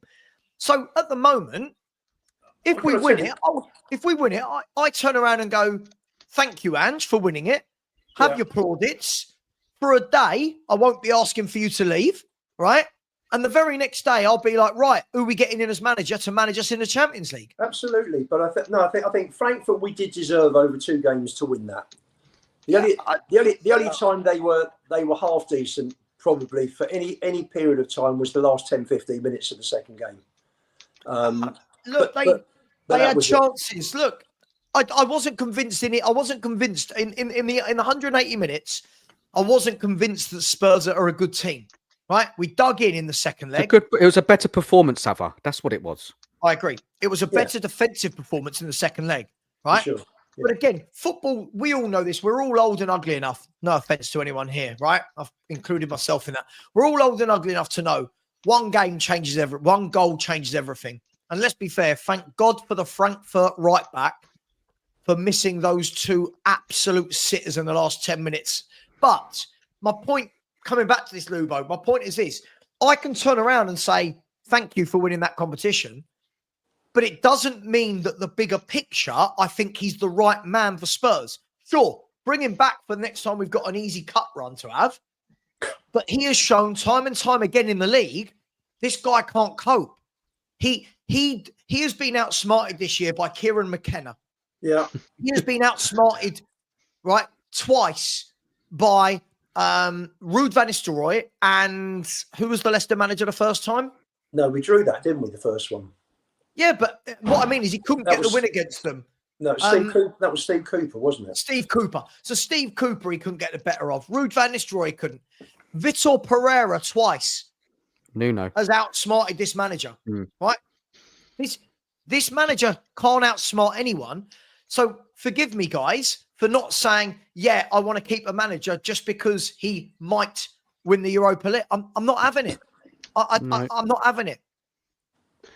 It's a bit of a weird one, isn't it? You think about that. I said months ago, the day he signed, he hasn't got the tactical awareness, let alone being able to sort this out as a manager. I've been saying it for 24 months, and I'm just sitting here with the biggest smile on my face. All right, if he wins it, I'll back off for one day. Then, like you said, Sav, who's next? This guy has been fighting with fans, squaring up the fans in the stadium. I've seen managers across different leagues sacked for that. You don't go and, jeer up the fans. You're supposed to be professional. Can't stand his arrogance. Can't stand it. I went to the Southampton match. The guy standing there with his hands in his pockets. You're 3-1 up. You got the Southampton manager on the sidelines screaming at his players to try and get something out of them. I didn't see that from Ange at all. And then I left around the 65th minute with Rich. It was so fucking quiet in that stadium. And then coming on to Europa, couldn't get over the line against a Roma team that at the time was struggling on their third manager. Only 90 seconds, Corey. That's all it was. We should have seen that game out and we should have won it. They scored with 90 seconds to go. Who was that? It was coming, though. The goal was coming. It was. But we was under the cosh against Roma. How did Sonny put the ball over from 4 yards when it came back off the post in the first half? But Roma I thought the first half an hour as well, Roma were superior. And we got a lucky penalty. I thought it was a very soft. It was a penalty, but it was very soft against the run of play. And then I just thought Dybala just started being Dybala. The same Dybala that most of our fan base for about 3 years, every time he's available, say, but would he get in? That Dybala. But Sam, isn't that new manager bounce, players actually playing as they should be playing because Ranieri came in, has lifted the shackles off them the same way that we would have wanted somebody to come in earlier this season, get rid of Ange, bring someone in, again, unlock the shackles. And look what Roma did at the weekend. They went to the San Siro and beat Inter 1-0. They have good players. That's not a new manager bounce now, is it, Luke? No. But that shows you, Sab, that the players that Roma have got are bloody good players. I agree. And they played well against us. I'm not knocking it. Yeah. I'm not knocking it, but my point is, when we came up against Roma, who are a good team with a good squad, again, it's another game we didn't win. Galatasaray, another game where we looked poor and didn't win, right? Like, if you actually look at exactly, and I saw a stat last week, something I can't remember the exact stat, so please forgive me, people. That Roma was something like, since Ranieri's taken over, have been like one of the top 3 teams in Europe for points gained or something. Like, again, so all these people going, well, what does a new manager do? Well, a new manager does a bloody lot, right? Look at Wolves. Haven't Wolves won 6 games in a row? Yeah. Right? Yeah. Wolves. Here's a question for you. So in the last 6 games, here's a question, right? The last 6 games, Wolves have taken 18 league points, right? Yeah. I don't know. 18. I have no idea why I had to justify my 3 times 6 maths there. Like, what's going on? We've taken 4. We've got 4. So my question is going to be, how many games has it taken us to accumulate 18 points? Anybody? How many games? Around 19 matches. Someone in the chat, if you could look for us, how many games in the Premier League has it taken us to accumulate our last 18 points? When we beat City, we had 13. Fulham's 14. After Fulham was Chelsea, then Southampton, that's 17. Lost to Liverpool and Forest, 8. Bye, Lubo. See you later, mate. That's like the end of The Sopranos, isn't it? Yeah. He starts talking and fade to black. What happened on a to him? cliffhanger. What more? What happened to Tony Soprano? Hey. So I reckon it must be since the new year. Okay, so if somebody in the chat could find me the exact number of games it's taken to get 18 points, our last 18, Wolves have rocked up and done it in 6 games, right? Okay, so Wolves, in the last 6 games, if I'm not wrong, and please don't be pedantic with the 1 point, in the last 6 games have got half our number of points this season. Is that right? Mm-hmm. We've got 37, right? So they've got half our points total in 6 games. So that's what, a month? In the last month of football. 7 weeks, 7 weeks. Yeah, they've rocked up, right? And got half our points total. But there's nothing a new manager would do. There's nothing a new manager would have done all season, apparently. It's baffling. So who about football? So who in the club, right, in dealing with the footballing side of things, right, who's watching this season and us digressing, whatever, regression, whatever. Come back to you in 5 down so much. 5 minutes. As not noticing all of these issues, and it's not turning around to Levy, whoever, and saying, no, no, no, no. There's literally nothing. We're all fans. We give our opinions. We love our club. We watch them week in, week out. We see what's going on. But anybody in that club dealing with footballing matters, turning around and having a conversation saying, look, under Ange, it's not worked. Yeah, it's not happening. We're not progressing at all. Surely somebody is having that conversation now and just saying, look, we have to end it. Maybe Ange knows he's going already. I don't know. But guys, look, am I wrong? Surely wrong, someone at the but club then- is having that conversation. I've said this all along, right? Now, I'm not an ITK. I've not, by the way, anybody, YouTube's moving a bit mad today. I think a lot of streams are dipping in and out. My live viewer number is bouncing around from 200 to 450 in seconds. So I don't know what's happening. Just bear with it. YouTube does this every now and then. By the way, Perchie's just messaged me and said the answer to my question is 19 games. So Spurs have taken 19 games to get 18 points. Wolves have rocked up and done it in 6, right? And that's the difference. Wolves, by the way. Wolves. Now, if I had said at the beginning of the season, what Wolves players does anyone want? I reckon people might have said 2. One would have been Cunha and maybe Gomez in midfield. No one would have wanted Totti, Matt Doherty. No one would have wanted these players. Look at them. Amazing what a proper manager can do. Look, Dan, to answer your question, I've said this all along. No ITK, nothing. No one's told me anything. Reading between the lines as to how this season's gone and to how Levy hasn't acted when he normally would, I think something big is happening this summer. I think something big is happening. By big, I don't mean £100 million signings. I think there's going to be either a club sale this summer, and if not a club sale, I think what it will be is I think it will be a complete change.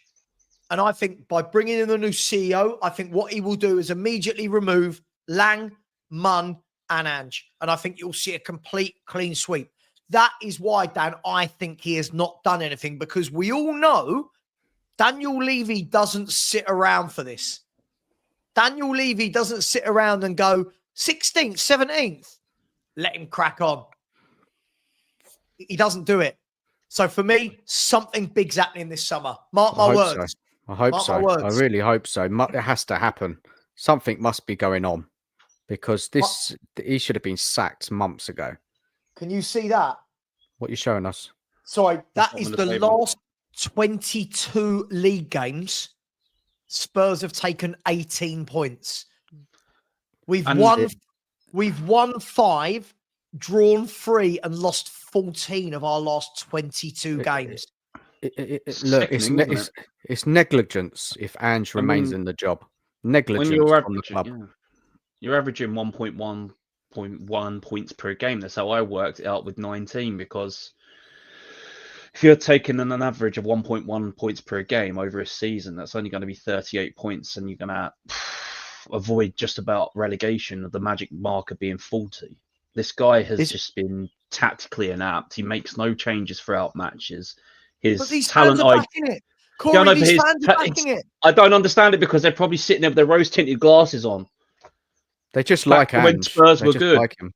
It's so stuck up Ange's arse. It's like the human centipede, my friend. They're all so far up Ange's arse. Then one fan leads on to the next fan, leads on to the next fan. It's just a conga line, isn't it? Is he the worst manager yet? Does Corey? Do you know that? He's Savva? statistically now the worst manager that Tottenham have had in Premier League history. Is that true? In the whole football history. Points per game, yeah? Yeah. Points per game. Points per game, he's statistically the worst. Yeah. In all time since we started the club. Since the inception of the club. Inception? I'll tell you what, I never let me go away for 4 days again. I'm shattered. Since this club was formed, I'll change the words. Since the club was formed, this is now the worst points per game ratio for any season Tottenham have ever had. But don't worry, give him 3 to 5 years. It is. I didn't want to give him 3 to 5 minutes. I know you didn't. I'm going to I bring did this my up on homework screen. and research, and it just points everything to what he's done. Here you go, guys. Sorry. Here you go. Just because you couldn't see it on my phone. Way, we're not going down. Look at that. Guys, breathe that in for a minute. And any one of you in my comment section that wants this manager in, I'm going to say they don't understand football. They don't understand football. 22 games, right? 14 defeats, only 5 wins. Look at the absolute state of that. It's heartbreaking. If Ange stays, we're possibly facing relegation battle next season, right? With the statistics. Yeah. He's gone. I don't know what to. I don't know what to say anymore. Like, I genuinely thought, you know, at the beginning of the season, I thought, you know what, these fans will learn when it gets worse, as I predicted. They'll learn, and then they didn't. 10 games later, they didn't. Another 10 games, not learn. Another 10 games. No, it's all right. We need stability. Isn't what we're seeing there the complete opposite of stability, lads? Yeah. And then you've got to question the whole what Poch's losses in 5.5 years was 42 in 5.5 seasons. 42 losses under Poch. Under Ange, in 2 seasons, we've close to nearly 40 games. In 2 seasons. 2 seasons of this so-called attacking football. This Ange ball is a myth. It is. It really is. Not you. I'm this message. When I do that, I'm not talking to the people on my panel. Spurs rules. Something's going to happen, mate. Something is going to happen. Now, I think it's more likely going to be a change than a sale. Something's going to happen. He has not added stadium rights to the club, and he has not sacked a manager who's our worst performing ever under his tenure. That is not Daniel Levy, like, guys, is it? That is not what Levy does. Yep, you're right. It's like me having 5 relationships in a row, and for the first 4, the girl I'm with cheats on me, and I dump them, right? And then with the 5th one going, no, don't worry. Well, why? Why suddenly now does it not matter? I know that's probably a really bad analogy, but you get my meaning, guys, right? Like, yeah, Daniel 100%. Levy, true to form, sacks managers who are shit. This manager is shitter than shit, and he's still here. That tells me he's waiting till the summer. I think he's waiting until the summer because something is happening. Whether that's a consortium, whether that's Vinay coming in and saying, whether that's whatever it is, I think something's got to be happening. You cannot. Daniel Levy, you know when we're playing and they pan to him in the stand, right? You know they pan to him, and he's always got the same expression, isn't he? It's that.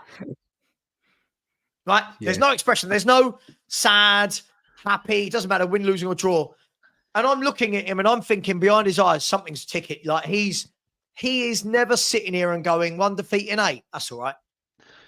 There's no way. You know what? You know what I love about all that as well is when Ben Kaufman puts up in the chat group every now and then, like twat watch. It's just like a picture of him taking a picture of Daniel Levy and just putting twat underneath him every game. Makes me laugh. But Savva, what's all this news coming out though? Do you believe it? So we saw the day before yesterday that we have to sell before we buy, right? That came out, didn't it? And then about a month ago, it also Levy's talking about we have to run the club in our means. When you hear stuff like that, number one, do you believe it? And do you think why is it coming out now? What I don't get it. What's the message behind it all? I mean, it's interesting. I was gonna try and wait for Lubo to be in for this conversation, but let's start it. I think that the difficulty is we've spent a lot of money. I know people seem to have this notion that we don't. We do. We spend a lot of money. We just spend it on volume on quantity rather than quality. So, for example, we'll go out and spend 60 million on a Richarlison, 60 million on a Solanke, because you can lay out the big transfer fee, but you don't have to lay out the big wages.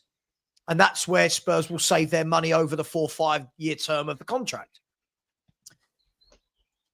The problem being for me is apparently, and again, I don't know the exact numbers, apparently it's something like £440 million we owe on players at the moment. And that's not just Spurs, by the way. All clubs will have an amount.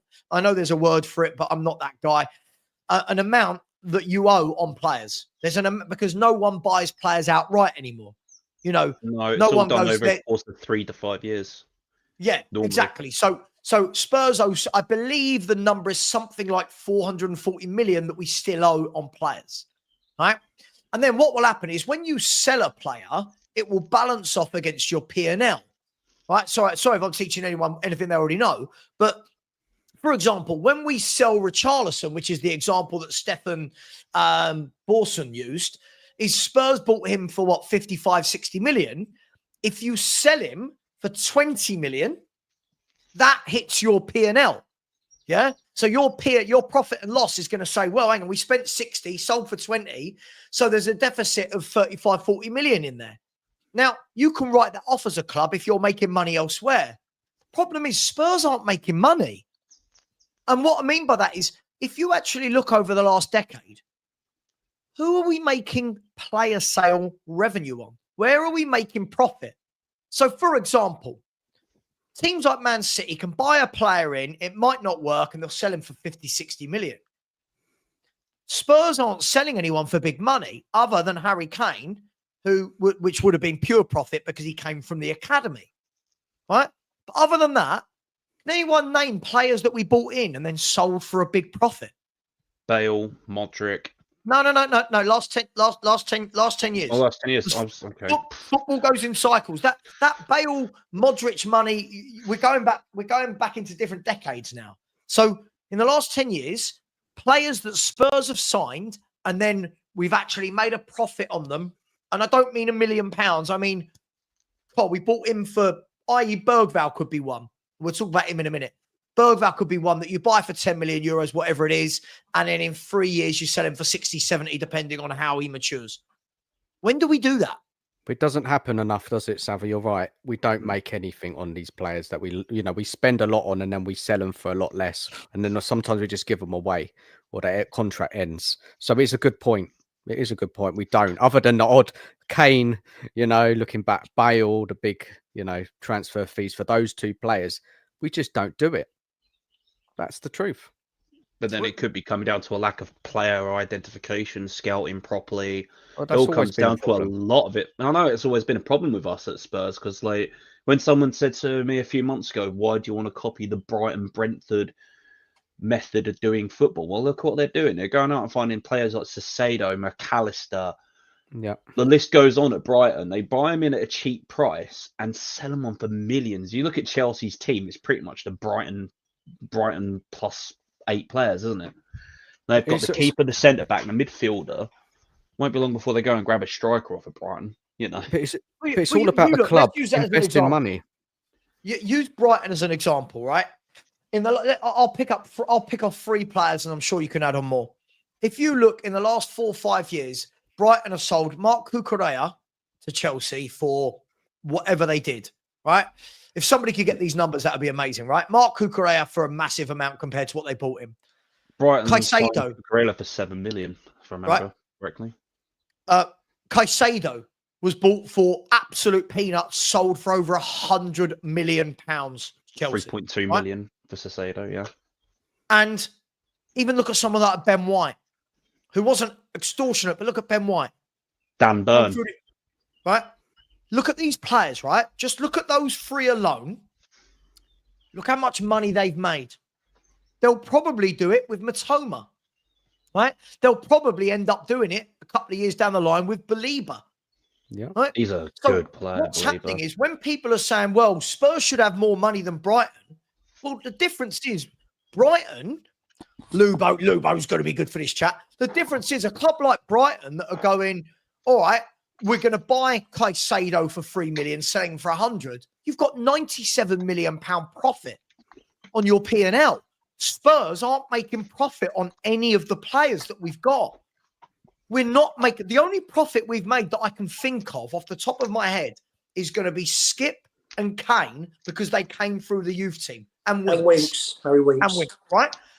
But when you look at it over the period of years, we don't do this. We don't buy a, let me just think of, we don't buy a, quickly Savva, think of a player. We don't buy a Kulu for 25, 30 million and then sell him for a 70 million, because our fans go into meltdown.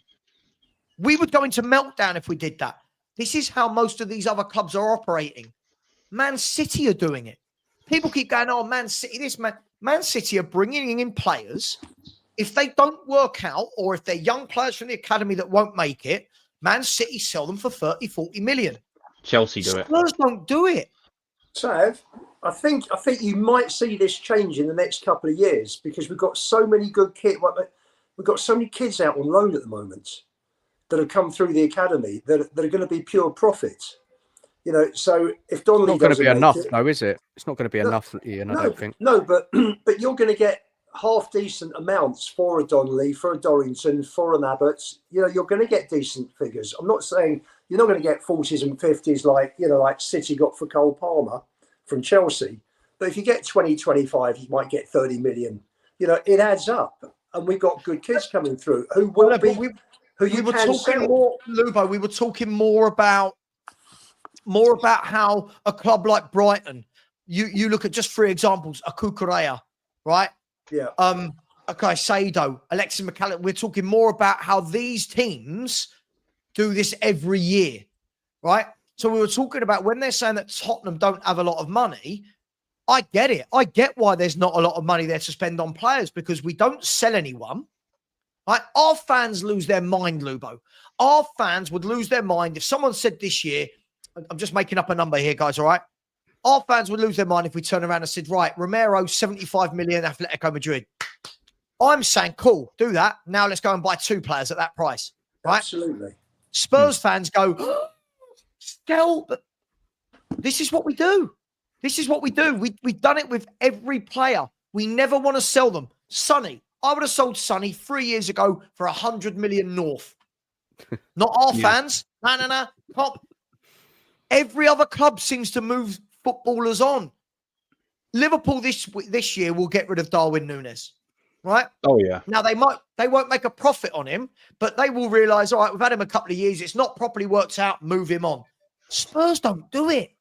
We keep them and keep them. Richarlison, how long has he been here? 3 seasons. Shouldn't have been here more than 1, right? Shouldn't have been here more than 1. Dyer. Eric Dyer, how long was he here for? Sissoko, how long was he here for? Lamella was here for 9 seasons. Dyer cost 4 million. I mean, that wasn't a massive loss. It wasn't a massive outlay, but Man United were coming in for him, and we didn't sell him. I think in terms of buying keenly, picking up bargains, having a great recruitment system, Brighton are probably the best. Because you look at the money that they have got in for the players they've sold. You know, I mean, Basuma, we only got Basuma for 25 because he had a year left on his contract.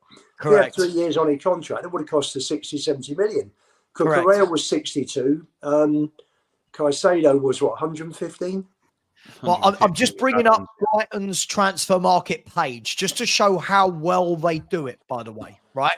I can pick out the 2 of the players that we said about. Ben White came through the youth academy. Dan Burn came through the youth academy as well. Yeah, they were all sent out on loan before they cut their teeth in the Premier League. Ben White and what's his name that went to Newcastle. Yeah, they're both from. One of them's from Heathfield, from where my ex lives, and the other is what's his name? Where I used to work, I can't remember. They're local boys. They're local boys. They are local boys. No, well, yeah, but I mean, Burns not. Burns Walls End. Blythe. Yeah, sorry, Blythe. Well, I was always told that Dan Burn went through the Brighton Youth Academy as well. But then Gareth Barry years ago was at Brighton's books, sold for a profit. See, But if you look, let me bring this screen up, right? Let's just have a look at a few of them, right? This is, for me, this is how you run a football club. If you're not winning titles and you haven't got the cash that Man City have, and you haven't got Chelsea's money, this is how you run a football club, right? So if you look here, look on the right-hand side. So this was the departures in 23-24. Right? I want to look at those first two, and then in a minute as well, I want to add on Cucurella. I want to focus on those three: Caicedo, McAllister, and Cucurella. Right. So straight away there, you can see there's 116 million and 42 million. So what's that? That's 158 million euros. What's that? 135 million quid. 7 right? into that. Yes, about that. About that, right? Now let's have a look at how much they signed those two for: Caicedo and Alexis McAllister. Right. So Caicedo. But McAllister was out on loan for 2 seasons because he didn't have his work permit as well. Right, so where's Caicedo? So, by the way, Cucurella bought for 18 million euros, right? Cucurella on his own, 18 million euros. That's 15 million quid. That's sold a year later for 65 million euros, right? No one's going to tell me they missed Cucurella. I like Cucurella, by the way. No one's going to say they missed him. But now let's go to the two I was talking about. So, I'm looking for Alexis McAllister and Caicedo. So, you have to go down a few seasons. There you go. To Caicedo, 28 million, and Alexis McAllister can't bloody find. He's further down. What before 1920? Yeah, he was out on loan for 2 seasons. Oh, then Alexis McAllister. Oh, going on end of loan. Alexis McAllister, 8 million. So between the two, 8 million and 28 million. So 36 million euros. That they then turned over to about 140 million pounds. It's ridiculous. We don't do it. In a loan. We just don't do it. That's 2 players. Now chuck into there Tyreek Lamptey. Sorry. Now chuck into there Ben White, right? Belieber, who I think they signed for 25 million this year. In 3 years, I bet you Belieber is sold for 75, 80 million somewhere. But you know what, Sav? When you're talking about a chairman who's a great businessman, let's forget about Levy. Let's talk about Tony Bloom, because he knocks Levy into a corner. Levy might make money on the small amount of revenue that's coming in on non-footballing matters at Spurs, but when it comes to football, Sky are pouring money in. You don't have to be a genius when you've got £250 million worth. £250 million coming in through TV money, media, a bit of European, etc., match tickets, so on and so forth. Not difficult. This is why I put it in our WhatsApp group. Don't ever want to hear that Levy's a fantastic businessman. Forget it. He's spunked £1 billion of Tottenham's money over the last 25 years at least. Well, so look, you're now talking about a top chairman who understands the football business, has got a great betting business that's made him a fortune, and has come into football and is a superb chairman. He also made his money from playing poker, didn't he? Yeah, that's right. He has a succession plan in place for every part of his business. The guy is a financial genius. I mean, I'm looking at this. So this has been said to me. So Caicedo, Cucurella, White, and McAllister. So you've gone from 28 million to 116 million on Caicedo, 18 million to 65 million on Cucurella, 8 million to 42 million on McAllister, and Ben White, who came through the academy for 58 million. Right? Look at those numbers. Look at those numbers. Close to 300 million, isn't it? I'm sure there's loads more. Now look at Tottenham. Now look at Tottenham. We're spunking 60 million Solanke, 55 million Richarlison, right? 30 million Odegaard. Probably a bit harsh, that one. 42 million Davinson Sanchez, right? We want to splash 50 million on Matisse Tell. Oh. If we do that, we're done. Right? Oh. I don't get it. Right? I do not get it.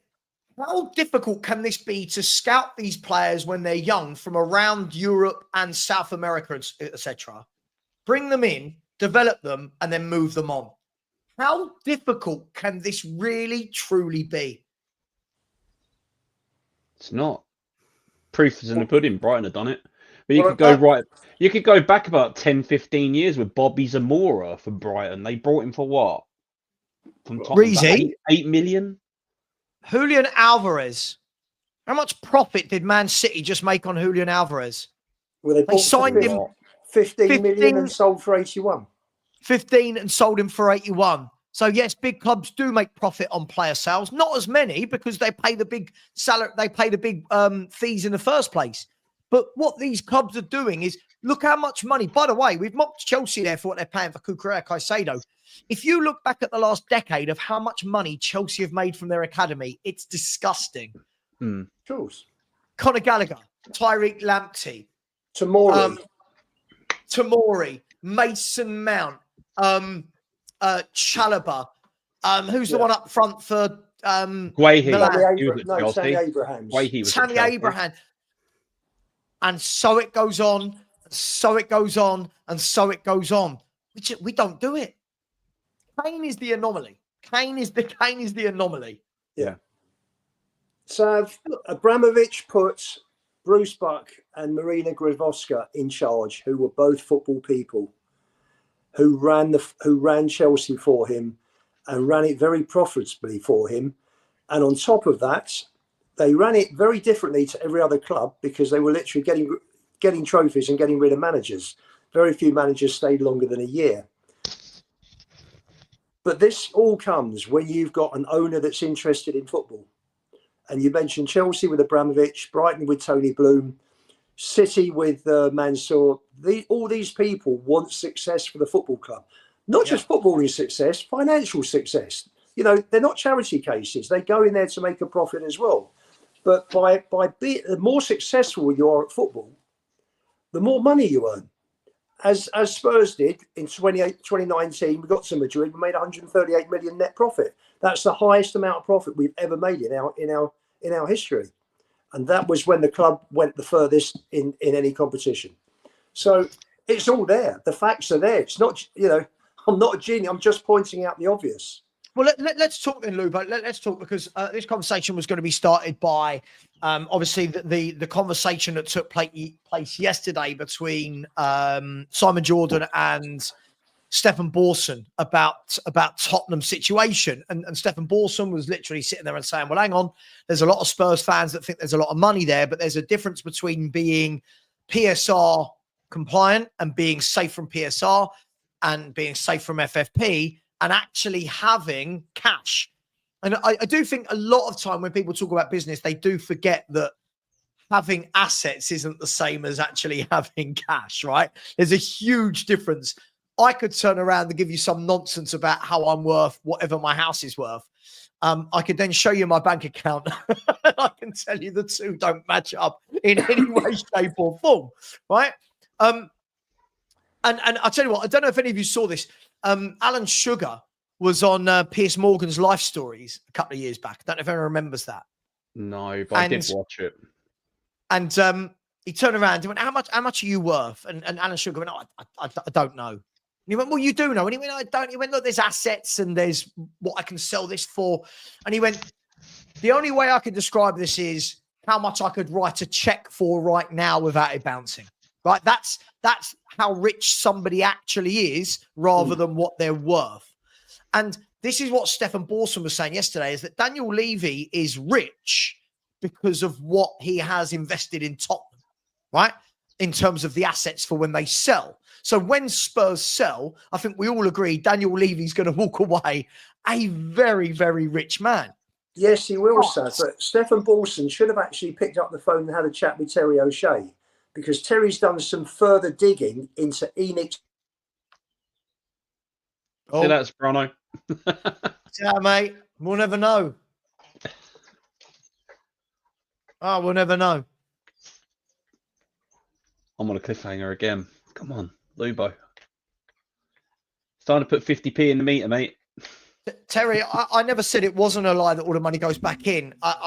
I'm sure, but I think the point is that Daniel Levy doesn't have the sort of cash available that Spurs fans think he does to go and buy top footballers. I think that's the difference. Sav, Terry came back. Terry did Terry checked out all of Enix's companies. In fact, I think I've sent it through on the WhatsApp group. There are 14 companies, and the total amount of cash in Enix Group, which include Tottenham Hotspur Properties, Tottenham Hotspur FC, came to 374.1 million. And Levy has spent £90 million on property in the last 2 years. Yeah. Now that's 90 million that could have been spent on buying players. I don't doubt that. I don't doubt that. But the thing is, so what Balson said is fine for where he's got to. Probably just looking at Tottenham Hotspur Football Club's end of year figures for June the 30th, 24. But he hasn't actually delved into it deeper like Terry did. No, I agree. But the point is, on the bigger picture, Lubo, I can't believe I'm going to say this. This is mad. On the bigger picture, and Dan, when you need to jump, just let me know. I did see your message, brother. Sorry. On the bigger picture, 90 million that they put in, 90 million's two good footballers, right? It's not this. We could go and build a team with them. And I think that's the point from what I read into it that Borson was making is there isn't this hundreds and hundreds of millions sitting around that Tottenham can just go, boom. And when Spurs fans talk, Lubo, that's how we talk. We talk that, but look how much money we've generated. There's hundreds of millions we could just chuck in before PSR comes into, before PSR comes into play. And Borson's saying that's not true. There might be money, but it's not money that will see us compete money. That's a grey. Not to compete is the one thing I would question. What I will say is that I'm sure with the money that Levy's borrowed from all the various banks against the grounds, I'm sure there are covenants in place where he cannot go mad and jeopardise. And on that note, I'm going to jump, but I'll leave you with this before I do go. I'm going to go and celebrate my birthday, okay? Happy birthday. So Tottenham's management, I saw this yesterday. I don't know if it's true. I'll leave it with you guys. Tottenham's management has invested 122 million in the club since 2001, right? Aston Villa's management have invested 600 million in the club since 2018. And on that note, Savva, Corey, chat, big up everyone. Take care of yourselves. Take care, mate. Take care. See you later, guys. I mean, look, happy birthday, Dan. Enjoy yourself, my man. Enjoy yourself. But have a drink for me. The point is, when we're talking about what Villa have put in, what Borson did go on to say was that if we were to put money in, it would need to come from the Lewis Trust. He was saying that is where the money will need to come from because Levy hasn't got it himself. Yeah, Joe Lewis isn't involved. Sorry, let me do it. Isn't involved, right? Sure. And the Lewis Trust has been set up. But we all know the money's not going to be pumped in from the Lewis Trust. It's never been pumped in. We know that, right? Yeah. Yeah. They haven't put any of their own money in. Any money that's gone into the club has been through share issues. The 97.5 million that came in was to buy shares. It wasn't money they put in. It wasn't a loan. It was a share issue. You know, so that from 86.5, they had about 87% of the club when they put that 97.5 million in last year. And the rest had to be taken before a certain amount of time. There was a time limit on it, you know, because there was 150 million that could have been put in the club, and they ran out. You know, they didn't need it within that time frame, and that's gone now. That's finished. So there's, for people that think there's 52.5 million knocking around that they can put in, there isn't. And Lewis won't put money in.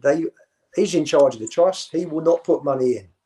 But Lubo, let's get back to let's get to what Borson was saying. I thought it was a really good watch, by the way, listening to him speak. And And, he was turning around and saying that, for all these people that have said the league doesn't matter, well, Tottenham Hotspur are going to be about £38 million down on last season through not qualifying for finishing. Let's say we finish 17th, which is a real possibility at this stage, right? Yeah. Let's say we finish 17th. I believe, and somebody will probably want to cut me off for 100 grand wrong here or there.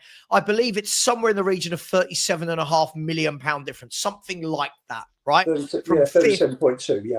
Right. Yeah. So 37.2 million from 5th to 17th. Mm-hmm. So when people are saying it doesn't matter the league, and they've been saying it, Lubo, for a bloody long time, this isn't something that's been said the last couple of games. We've heard this all year. I'll just worry about the Europa League. Well, Spurs are currently going to be about 37 million, whatever, lower than last year. Now, yes, you can say, well, we'll offset that by qualifying for the Champions League. The problem is the qualifying Champions League qualification money, one, isn't paid in one go, right? It's not paid as a big lump to all the teams up front. Two, it all depends on how far you go in next year's competition, right? Which currently with this manager, I wouldn't see us getting out the league table, right? And surely the whole point for me, guys, tell me if I'm just being obvious here, is you want that extra 37 million from the league plus the Champions League money so that it all starts to add up. Correct. Not don't worry about this because we've earned it here. That for me is a really bad way of looking at it. So that's how businesses go out of profit and out of business really quickly if you're going to do it like that. So for all the fans in the chat that say things like, don't worry, the league's done, I'm not having that. I'm not having that because they're going to be the same fans that when we don't get a better player because we won't pay an extra 2 million a year in wages, they'll be the ones going, oh, we don't pay extra. Well, yeah, but you were happy finishing 17th. Yeah. So I'm not a finance guy. I'm not an accountant. I'm just using basic math here, right? The lower down the league you finish, the less money you have. The more excuse you give to the club to not do anything. Now, just to round all this off, right? Sorry, for me to round it off, all right? Hang on, just quickly. That's wrong, Savva. Players are paid over years, i.e. 90 million could buy you 9 times 100 million per players if you're only paying 10 million. Yeah, but you're not going to take 90 million, Terry, and then say, oh, we're going to use that to buy 9 100 million pound players. That's just not how football clubs operate. That's not how it works. Come on, man. You've gone to the extreme there. That's just not how any football club operates. And 90 million coming in could be coming in over 5 years. I agree. But my point is here, right? My point is here, for all these people that are talking about league position and league position doesn't matter, blah, blah, blah, all of this, right? If we don't make Champions League, then yes, we're going to have to sell players, Lubo. We are going to have to sell players to generate money. I can't see any way around it. We would have had next to no money for finishing 17th in the Premier League in terms of what we're used to. You would have no Champions League revenue coming in.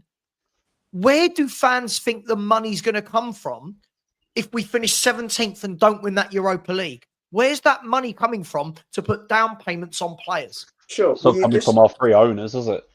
No, but when you've only got 17 places for non-homegrown players, and you're looking at bringing in 1 or 2 very good non-homegrown players, you've got to get shots of them to make a space for them. That's how it works. Of course, absolutely, that's how it works. So you're ducking and diving. You're buying and selling the whole time. That's what all clubs do. So I think more. What's more relevant, Sav, is your point that you don't want to be going into the Champions League to replace the money that you've lost on your league merit position. So exactly. Because then it has a knock-on effect for the season after, and the season after it has a knock-on effect. If you don't qualify for Europe and do well in the league, sure, of course, it trickles down year in, year out. But what he said about all of the teams, he said there were like 5 teams that are relying on Champions League money. He said the only one that could probably get away with it will be City because it will be the first time they've not had this money in Sure. what 10 years, 12 years, maybe. Yeah. Listen, it's the worry is that if you don't have that money coming in to replace the losses, then what he will do is he'll sell Romero. Say you get 60 million for Romero. You're then in a position where he won't buy a replacement because he's got Vuskovic coming in. I agree. He's got Dorrington and Phillips coming back. Phillips, yeah. So he's signing Davis on for another year. So you got Why? Dorrington, Vuskovic, Phillips, Davis, Van der Ven, Danso, Dragerson. So you got 7 centre backs. And if there's no Europe, what are you going to do with 7 centre backs? You don't. And then we've got 7 goalkeepers. Yeah, that's right. But the problem is the goalkeepers won't make you money. That's the problem with that. The goalkeepers won't make you money. Romero or Van der Ven will make you money. Well, Kinski will make you money because they bought him for 12.5 million euros. Yeah, but not right now. He won't. He's done nothing to up his price by playing 3 games for Tottenham, has he? Right now. Listen, if you're going for a short-term small profit, you may get 20 million for him because there'll be someone out there. He's well known. He had a really good run in was it Czech Republic he was playing in? Yeah. And he's highly rated, and we got him for a song. So there is potential there. But you're right. We didn't need to buy him. That money plus the money for the 10 million for Tell. There's 22.5 million euros that could have been used and held back for this summer. That's 18 million quid that could have gone on exactly towards a better player. So when I'm having the Matisse Tell argument in our WhatsApp group and people are telling me, oh no, I'd like to see him under a better coach. My whole point in this, Lubo, has been, we've got to be very careful. You're right, Lubo. I hate admitting when you're right. We are going to have to go into, to have some wheeling and dealing, so to speak, some kind of Harry Redknapp this summer. There's going to have to be a few leaving for 30 million, some coming in on a free transfer, but that money is offset by what you'd have to pay as an agent fee and a signing on fee. There's going to have to be a lot of that this summer. Hence why I don't want Spurs going, let's buy another teenager in Tell who's going to be between 30 and 50 million pounds. Yeah. We've got to stop with these. Listen, I know we all like to have a dig at Levy, but there is not a bottomless pit of money. It's got to start being spent wisely. But that's down to him. And I agree. That is purely down to him because he gave Munn a budget to give Ange last summer. And Ange can only work within that budget. So what does Ange need? He wants this one, he wants that one, that one. He wanted Neto, he wanted Odebear, he wanted Gallagher, he wanted Solanke. He ended up with 2 out of the 4. Me personally, I think Romero will go this summer. His heart's not in it. I completely agree. Yeah, and we're not. If his heart's not in it, then Kulu is the second one. That's right, Corey. Romero and Kulu, the 2 for me. And the third, which is the obvious one that is going, is got to be Son. Yeah, I'd say Bentancur as well. I tell you why, because Son's had his contract extension triggered. Yes. For me, is so that they can turn around to someone like in, I don't know, Saudi, and say, yeah, go on then, 25 million. I don't know, like it's easy money with the contract extension out there. But then if you're selling Sonny, you're going to lose a huge chunk of revenue because of the overseas fans, the South Korean fans. The stadium would be empty because they're not coming over to support the team. They're coming over to support Sonny. It doesn't matter. He's not as well as known as Sonny, is he? But the South Koreans are very, very loyal to their stars. They are very. It's not like us. It's not like us. If let me think of a brilliant 17, 18-year-old. Like, if we're going to put Mikey Moore on the same level as Yang, let's just say, if Mikey Moore right now was sold to a South Korean club, English people in their thousands wouldn't turn up at a stadium in South Korea to watch Mikey Moore every week. Is that fair? That's fair. Right. Over here, they will. And what they'll do is they'll integrate him next year. Yang will be integrated into the team and it will be a big fanfare. You watch. Yang will start being the front cover of our programs a little bit more. The billboards will start incorporating Yang. The skywalk will start. That's where Daniel Levy is not a silly man. He knows what he's doing there. They know what they're doing. The guy I sell for in South Korea told me that 70% of all football fans in South Korea support Spurs because of Sonny. Tony, there's no need for this, mate. We're just having a football chat. If you don't want to be here, mate, please just go without being an absolute cunt. There you go. I'll say it. There's no need to be a cunt about it.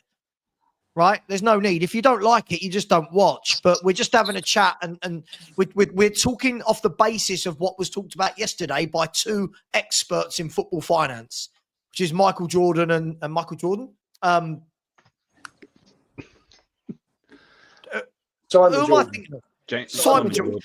Jordan and Stefan Basson. Right? So please don't do this, Tony.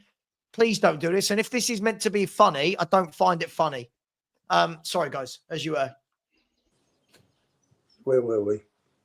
We're talking about Sonny and the exposure and the amount of Spurs fans in South Korea. And Levy could well turn around and say, fine, if I get 30 or 40 million from Saudi, I'm sure he's worth 40 million to the Saudis. You know, for the exposure that he will bring from Korea to the Saudi market. Even if he loses money for a year or two before Yang comes in, he's made £40 million. So that's how he's going to look. What did he sign 24? Was it like 20 million or something? 22 million from Dortmund, wasn't it? 22 million pounds in 2015. So if we sold him for like 35, 40 million, Sonny. Simon Jordan would eat you alive in a Spurs debate. I mean, Matt showing he's a troll once again. I mean, what a stupid thing to say. Yeah, so we signed him from Bayer Leverkusen in 2015, whatever. We have made a considerable amount of money from him. We've had his greatest years as a player, and now we're flogging a dead horse for me.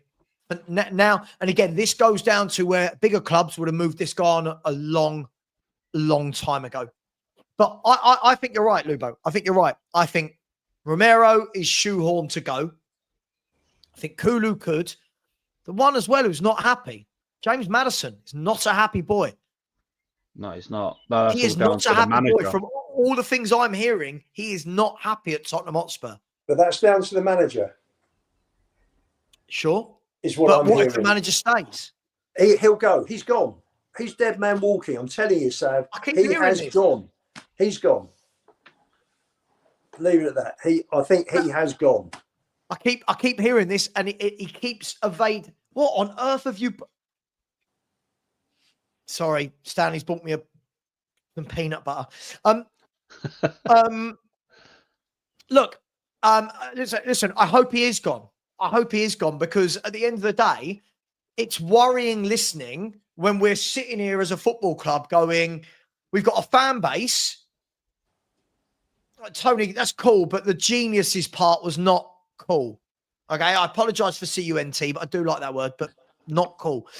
The problem is, you get my point, Lubo, is we're sitting here and I'm arguing every day with fans that are saying, don't worry about the league.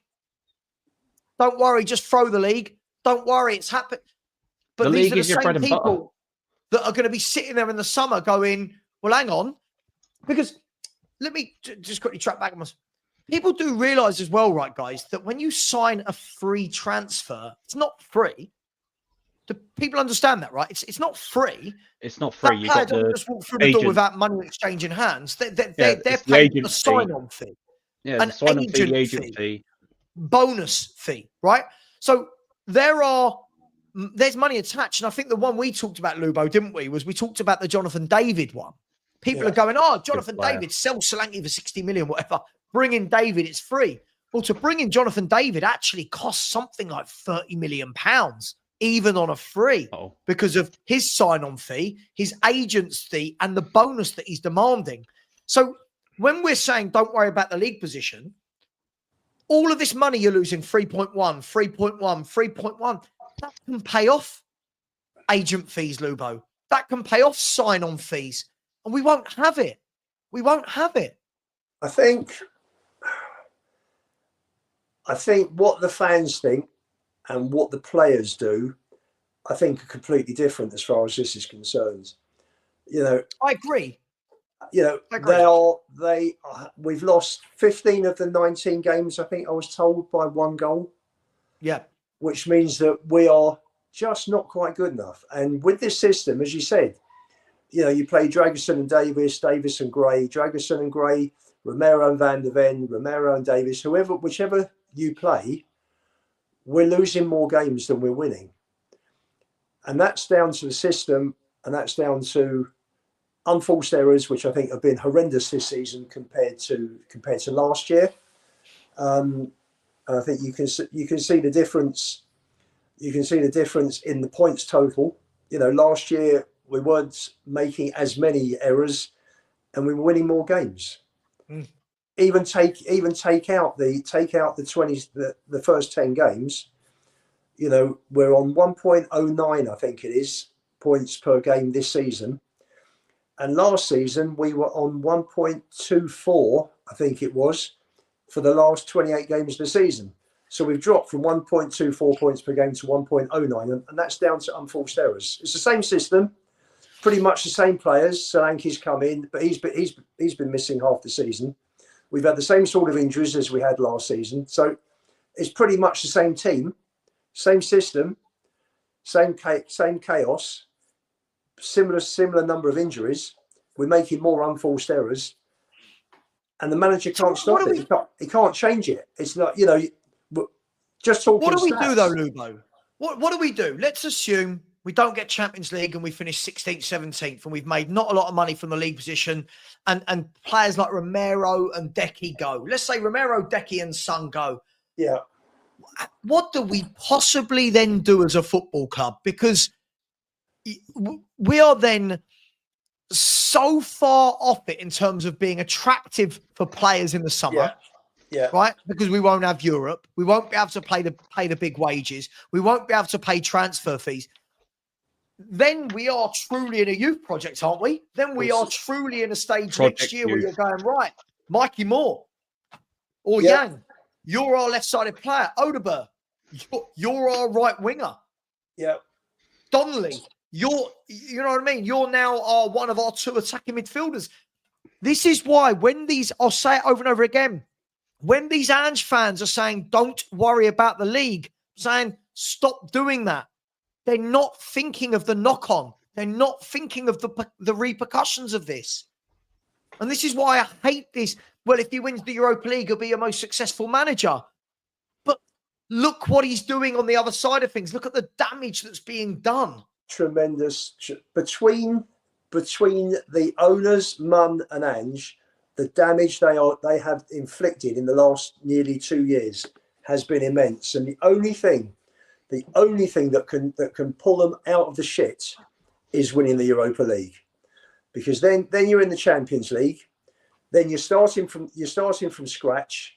You're then more attractive to players in the summer. We've got Champions League football. We're rebuilding the team, and you just say you've got Glasner comes in, Xavi comes in. All of a sudden, with Champions League football, the whole dynamic changes. The whole outlook, the whole perception of Tottenham Hotspur changes. From 17th and no Europe, or 16th and no Europe, to Champions League with a good manager coming in. All of a sudden, the landscape changes, and that's what we've got to hope for. Otherwise, we are in serious shit.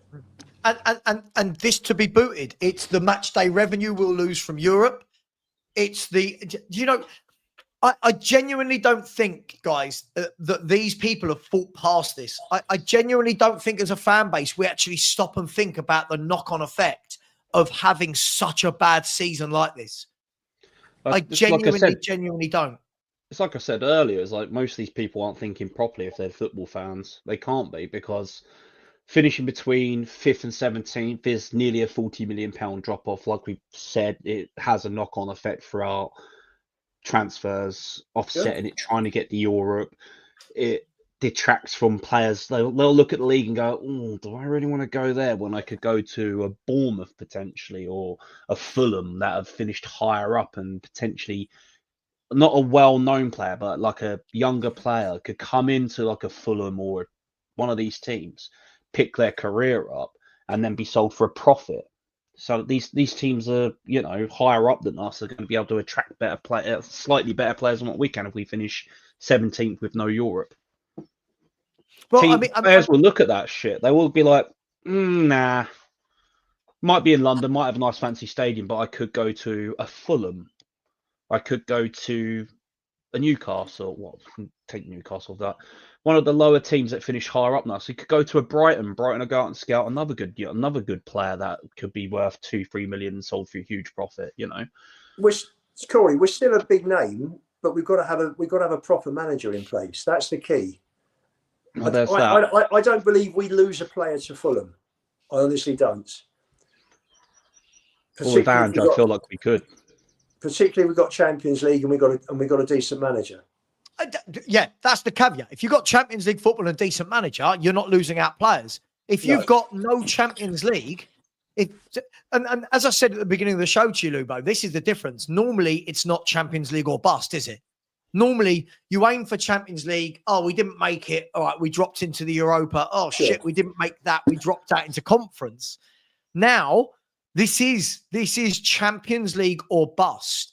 Yeah. And that is why, for me, this cannot be allowed to paper over the cracks of how bad this manager has done. We can talk about the owners. We can have that conversation. This cannot be allowed to paper over the cracks. So when people want to sit and go to me, he'll be one of our most successful managers ever if he wins it. Not in my eyes. Not for what he's doing to the football club. No. Not for what he's doing to this football club. He is... everything I'm hearing is how many players are so unhappy at Tottenham now.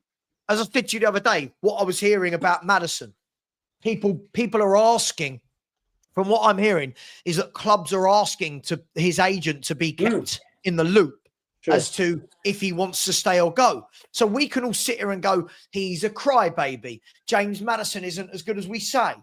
I bet you when James Maddison leaves Spurs, he goes to a better club. I guarantee you.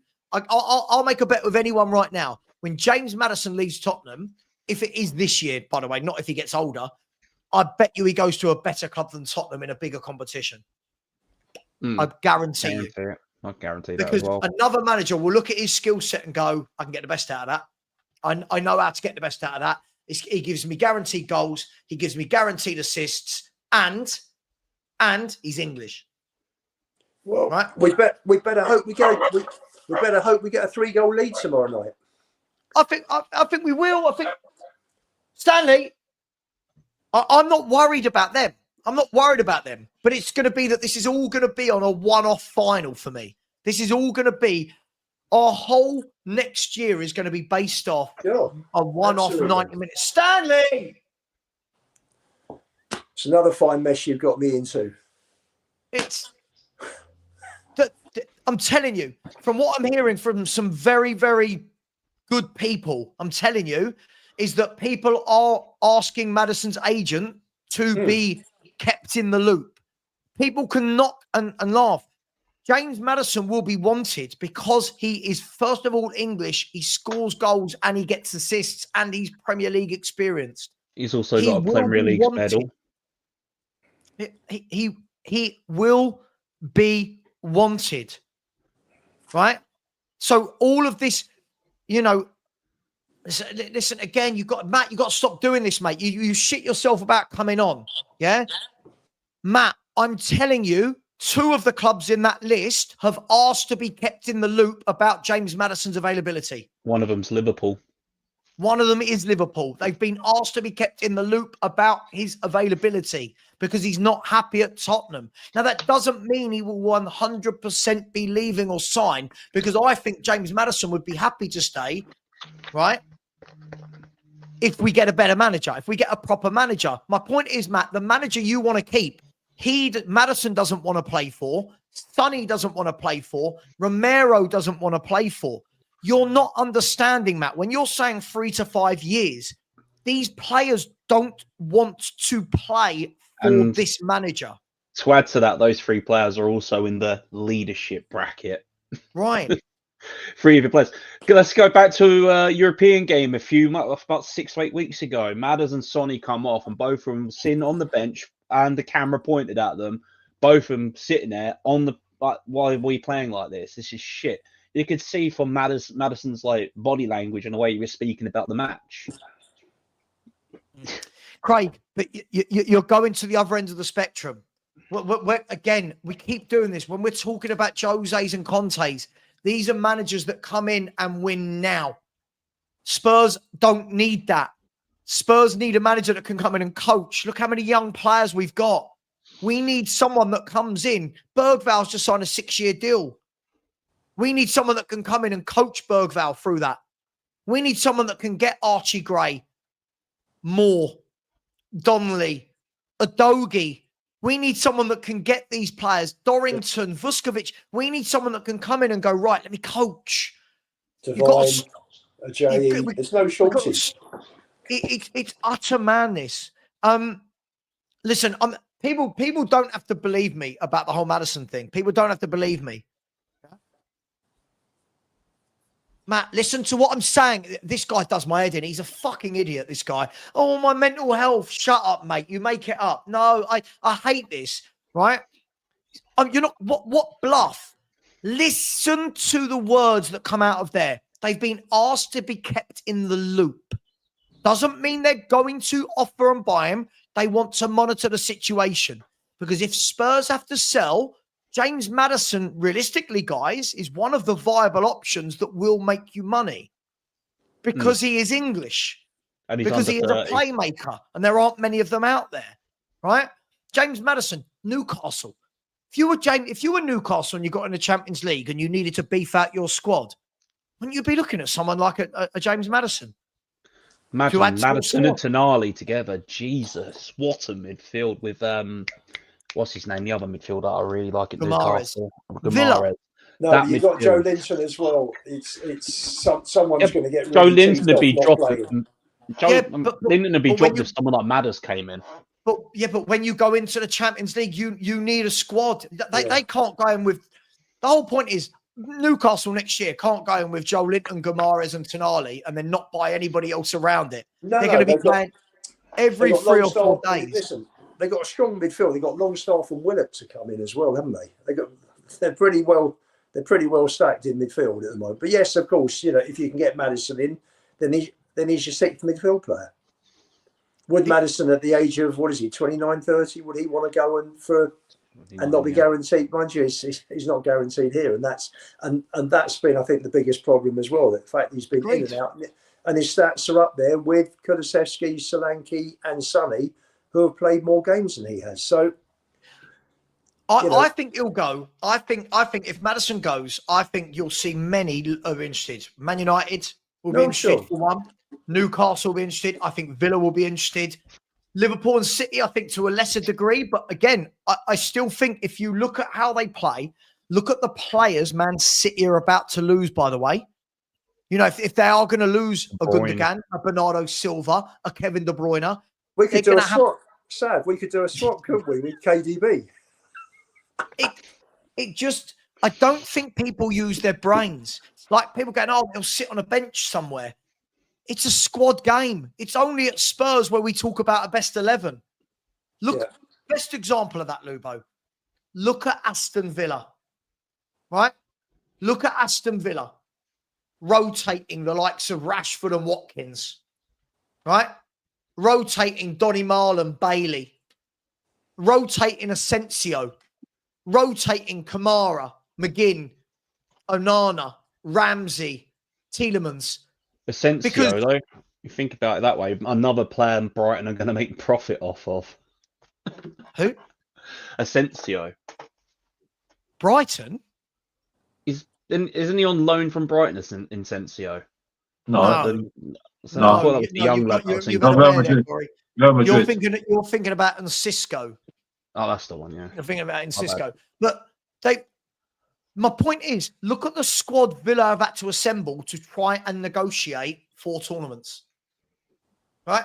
And you've got football fans out there that just say, that player would never sign because he'd sit on a bench. I don't think people understand 2025 football.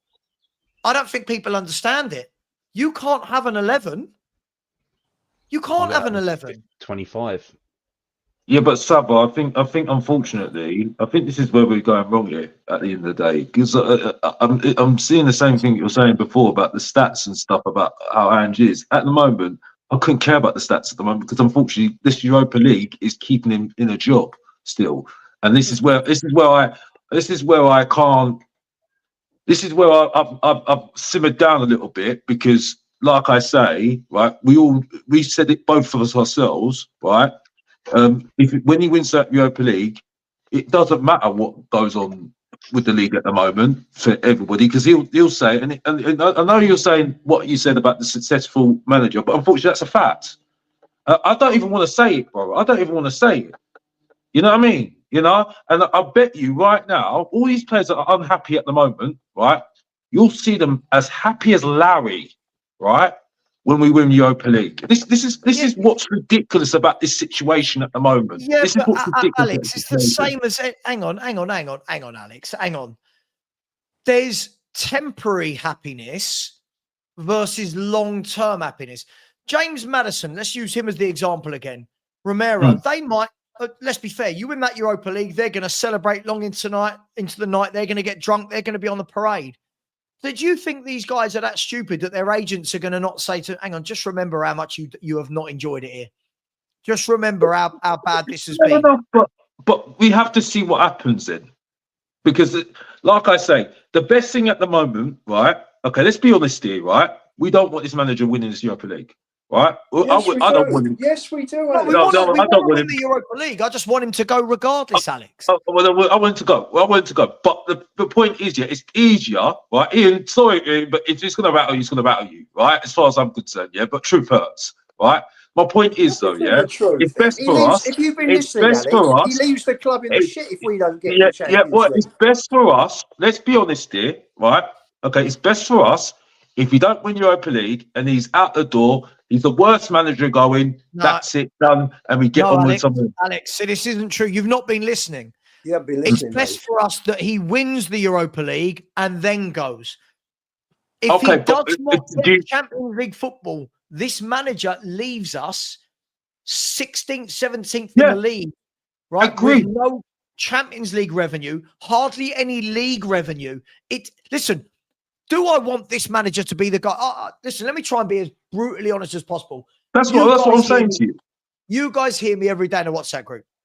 If there's one manager I don't want to have his name up in glory over the years, it is Ange, because I think he's dreadful. However, for the good of Tottenham Hotspur, we have to win that Europa League. Yes. We have to win that Europa League. Okay, go on. You're saying something. And I will put aside my hate for this manager for that to happen, right? If we were Man City and I really hated a manager, Man City not qualifying for the Champions League for 1 year isn't going to kill them. Tottenham being £37 million down in league revenue, plus having no Champions League revenue, Alex, you've now got a fire sale. You've now got players, Kulu, Romero, Maddison, Son, whatever, that want to leave. The worst thing that could happen would be what you said, that this manager doesn't win it. So do I want him to stay if he wins it? Absolutely not. Do I want him to win it? Absolutely. It will have a bad effect if he stays. Yeah, well, that's my point. Win it. What I'm saying is, right, okay, maybe I'm confusing my words a little bit here. Right, put aside what I think about the manager, right? Yes, okay, I can just look past the manager. If we win, I'm celebrating. Brilliant. But it would be easier, right, if he doesn't win it, right, we can move on and that's it. And he won't be in history, right? If he does win it, though, let me make my point. Right? Go on. If he does win it, though, there will be clamberings. Like I said on my channel, Mr. Box Office TV, a recent video, by the way, yesterday I've just posted. So watch it, right? My point is, though, he will stay. He won't. He will say, because the will reason not. why I say it, the reason why is though, right?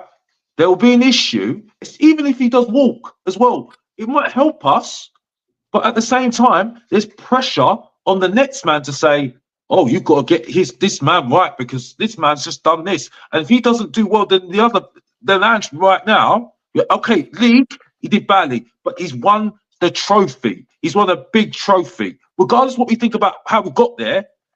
Europa League's nothing to sniff at right now, yeah?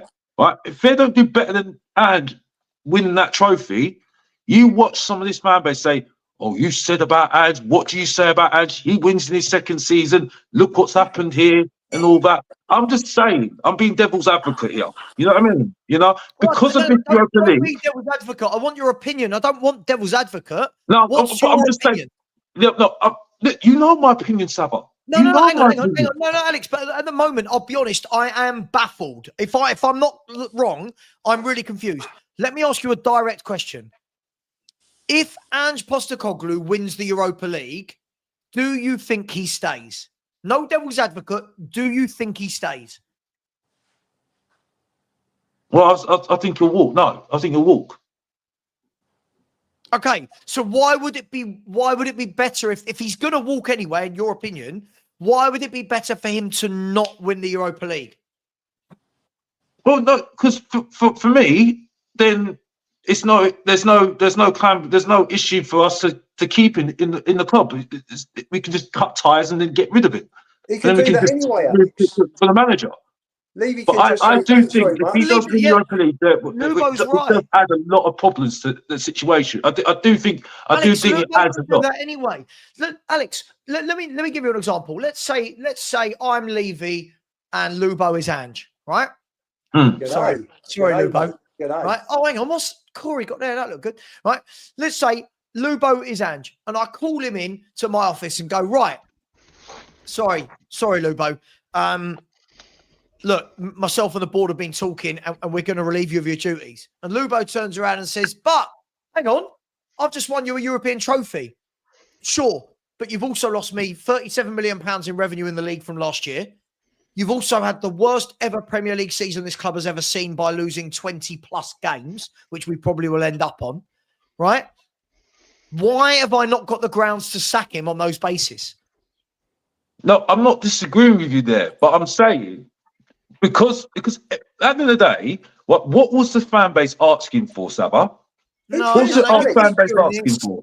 You keep No, doing this, Alex. but Savva, I'm not. Savva, you're not listening to me. You're just assuming. I'm going to You're shoot just down that assuming. argument. No. No. What do the fan Don't do base that. want? Don't do that. Don't do that, you two. Okay, Alex, tell us. Let me say my point. What did the fan base ask for? The fan base said that we wanted a trophy. We wanted a trophy, right? And we wanted to back the manager, stick with the manager, right? No, What is Levy's? No. Yeah, but I know not most of us, but come on now. I'm just saying my piece here, right? You either can disagree with me or not after that, that's fine. But the point I'm making is, okay, right, is that he's sticking with the manager, right? Regardless what we think, he's sticking with the manager because of injuries and Europa League, right? Okay, and could be winning a big trophy, right? Regardless of what you think, because you know what I think, Savva. You know, I can't believe you're saying that. You know exactly what I think. You know exactly what I think. You say I know what you think, but then you come out with quite a lot of different things that are contradicting yourself. I'm not contradicting myself. I'm going on what Alex, different situation is at the moment. So when you say, right, Alex, when you say he's giving you, I've heard you say this so many times, and it infuriates me. I'm not going to lie. I love you to bits. When you say he's giving the fans what they wanted a manager that they stick by and win a trophy. Yes. Everyone wants to win a trophy. Of that, there is no doubt. But this whole just stick by a manager, there are many people I know who are like, why would you want to stick by this manager? You don't. This is the Matt way of thinking, right? You don't just stick by a manager that does badly. You don't. That's not how it works. You don't stick by any employee that just does badly. You give them enough rope, try and get them to improve. They haven't. See you later. So this whole he's given the fans what they wanted. He hasn't given me what I wanted. I know he's not given Lubo what he wanted. So I don't know who you're referring to when you say this. No, because fans have said this. We've said, I said right at the beginning when he started, I want to see his guy stick with the guy when he's having a bad run of games.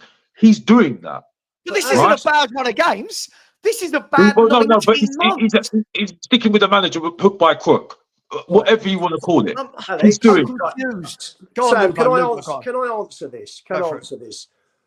Let me talk from myself, from the heart. When I say I want Levy to stick with a manager through a bad period, what I'm talking about is when Pochettino's had 5 really good years, and because he hasn't been backed, he's had a bad start to the season. So he's had one downturn. That's when, as a chairman, you get behind your manager and you back him because he's given you the good times and he's proven himself and he's taken you to a Champions League final, which not even Bill Nicholson did in 61, 62. And then he's not had any patience with him. And the first bad run of form, and we're talking 12 points from 10 games here. And November the 14th, Poch is out. That's what I mean. And that's what fans mean when they say stick by a manager. It doesn't mean stick by a manager because, okay, he's had a bad 28 games last season, but because of the first 10, he's finished 5th. So, okay, Levy's taken him into year 2, but it's getting worse and worse and worse. And our league season has never taken off. Never. But when it goes, Alex, when you've had a bad run from November to May, and then you get to international break in November, and you're still in mid-table, and you're going nowhere fast, and the style of play that has determined the amount of losses that you're getting has not been changed, then you've got to look at it and think, this guy isn't changing. He has his mantra. He's sticking with his style of football. He's not changing. You've then got to get rid. You cannot say, well, the fans want me to back him. Hang on a second. What am I backing? But what was the reason? Listen, you know my opinion already. I don't want him here. Simple. I don't want him here. But the point is, though, right? Look at the timeline from November onwards, where when he should have been sacked, January should have been sacked, right? With the reason why, and it's from the press as well, the reason why they kept him was because of injuries. Because of injuries, they said. I don't believe that. But Savva, you know I don't believe that. But this is what's gone on from what's happening at the moment. I'm trying to be devil's advocate here. I'm sorry, but this is what we're doing here, right? Because I'm trying to make it interesting. My point is, though, right? Since the whole thing with Europa League, and then the Frankfurt game was the one. That was the one, right? Because if he lost that game, he would have done and dusted. He would have been out the door. Because after what he said about, you got to put up with me for how many months now, right? This is what's happened, and now he's got this Europa League because really he should have been gone in January. He should have been gone in January. I agree. I don't think anyone's disagreeing with that, Alex, but it's when you say that he's given the fans what they want. I've said all along, right? I said this earlier in the show. I said it to Corey. I don't know. Lubo wasn't on when I said this. I truly believe something is happening behind the scenes and it's going to happen this summer because Daniel Levy does not act like this. This is not Daniel Levy-esque behaviour. And then I think what we've seen in the last few months has been very telling. 1, Vinay Venkatesham coming in. 2, right? Paratici, right? The whole Paratici. Is he going to join? Is he not? Then he's seen at the stadium after the deal falls through with Milan. I think there's going to be a clean sweep in the summer. And I think that is why he's not being sacked. I don't think it's anything to do with injuries. I don't think it's anything to do with the Europa League because Daniel Levy does not give a shit about those things. Daniel Levy, normally, we all know this. Surely I'm not lying here. Normally, hang on. Normally, the moment Spurs drop 6-7 points below the top 4 or the top of Champions League places, Daniel Levy springs into action. Let me do something. The only reason I can see he's not this year isn't through the kindness of this man's heart. I think this year something is happening in the summer, whether that is a sale, whether that is investment, whether that is a new leadership team being implemented by Vinay Venkatesham. If none of that happens, I'll come on stream at the end of the summer and I'll say I was completely wrong. But there's no other reason as to why he's stuck with this awful manager. There is no other reason. And it's not, when you say he's given what fans asked for, Levy doesn't do that. Levy's never gone I'll show them. I'll give them what they... Daniel Levy. I think it's because of the Europa League. The Europa League is the one that, for me, unfortunately, it's Europa League at the end of the day. I don't think it is. I genuinely don't. So why is he not gone then, Savva? Why is he not gone? Because he could quite easily just sack him right now. Then because Alex, have you not listened to a word I've just said?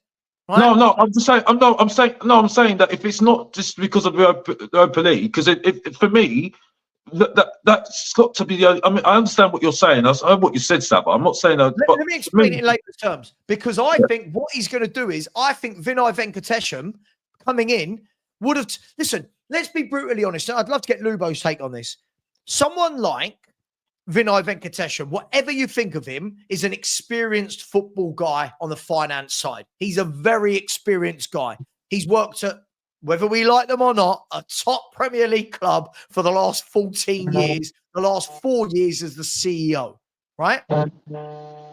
If he's coming into the club, let's be brutally honest, he would have done his homework, because these guys aren't stupid, right? He would have done his homework and he would have turned around and he would have gone, right, Daniel, by this manager being in, by Mum being in, by Lang being in, what they've actually spent is X, Y, Z. What they've actually cost you is boom, boom, boom. By not being in the Champions League, by your league position, by this, that, the other, right? I think what's going to happen, Alex, is I think he's going to cull them all. I think they will cull them all. I think Lang, Munn and Ange will go in one movement. I don't think it will be gradual. I don't think it will be Monday, you're gone, Thursday, you're... I think it will be announced that all three have left the club immediately. And then we will replace all three with Paratici, whoever Paratici has lined up, and Vinay more taking the role of what Mum would have been, whatever Mum did, right? That's what I believe is happening. And again, I could be completely wrong, Alex, but the reason why he's not sacked him is I think he's going to do all of it in one swoop, rather than saying, yes, because if you're going to do all of this, you're not going to do it mid-season. When all is lost, you're not going to do that. He's going to start this fresh, right? That's my Lubo. Do you think there's any merit to what I'm saying at all? Definitely. No, definitely. Paratici will bring in Gabbianini, so Paratici will replace. He'll come in. Vinay replaces Mum. Paratici comes in as to oversee the whole thing. Gabbianini replaces Lange, and Paratici will go out and get a new manager to replace Ange. And the other thing also is that Spurs need to have a hotel built and in place before the Euros 2028. They haven't got the money for that. They need the investment, and Vinay is going to come in and hopefully bring the investment into the club. Because so we've got to sit here and put this absolute rubbish, right, for the last how many weeks now, because they're waiting to the summer to show us. I think they're going to do a clean sweep. To change it all from there. And I mean, it's a much bigger picture, Alex, it's a much bigger picture for them than a few games in the league. The league was done. And if they finish 11th or they finish 17th, they're looking at it 18 million. Okay, we'll swallow the 18 million, but there's much bigger fish to fry here. We've got to raise 350 million for a hotel. We've got to raise X amount of millions to do up the White Webb's Park for the NFL training ground and the ladies' football pitch. It's a much bigger thing. They're trying to get. To be honest, Ian, I couldn't give a monkeys about what the projects are right now. I'm saying that's what's going on. I understand. But honestly, I couldn't give a monkeys. But what I'm saying is about the football at the moment. So we've got to suffer, right? Yeah. Having to sit here for how long, right, until they start putting the chess pieces in place to wipe These this all things out, happen, Alex. and These that's it. things- And that's what the thing is. I've seen this before. This is what's annoying me at the moment. You see what I'm saying? You just made me even more just like It's sit the there and short think term. Listen, how pointless this is. listen. This is how it operates. The football side is not the biggest situation here. They've got the whole position for a group. They've got to build that hotel. They've got to build White Webbs Park. And it's obviously not working. You know, he's brought Munn in. Munn's brought Ange in. So Munn's judgment is now being questioned, obviously. Ange has brought about a shocking set of results in the last 18 months. But Levy looks at him and thinks, do you know what? I'm not going to rock the boat. What am I going to do? Who am I going to bring in February or March that, you know, that's going to come in on a short-term basis? He might have an arrangement with Poch for next season. Who knows? Who knows? They might. But be what we've got to factor in, Lubo, what we've got to factor in as well. Listen, by the way, mine's a theory, right? And I didn't have this theory until I saw in the same 2-week period all of the Paratici talk. Then the Vinay Venkatesham news come through, and I started to go, hang on, Daniel Levy's at play here, and now it's starting to make sense why he's not acted.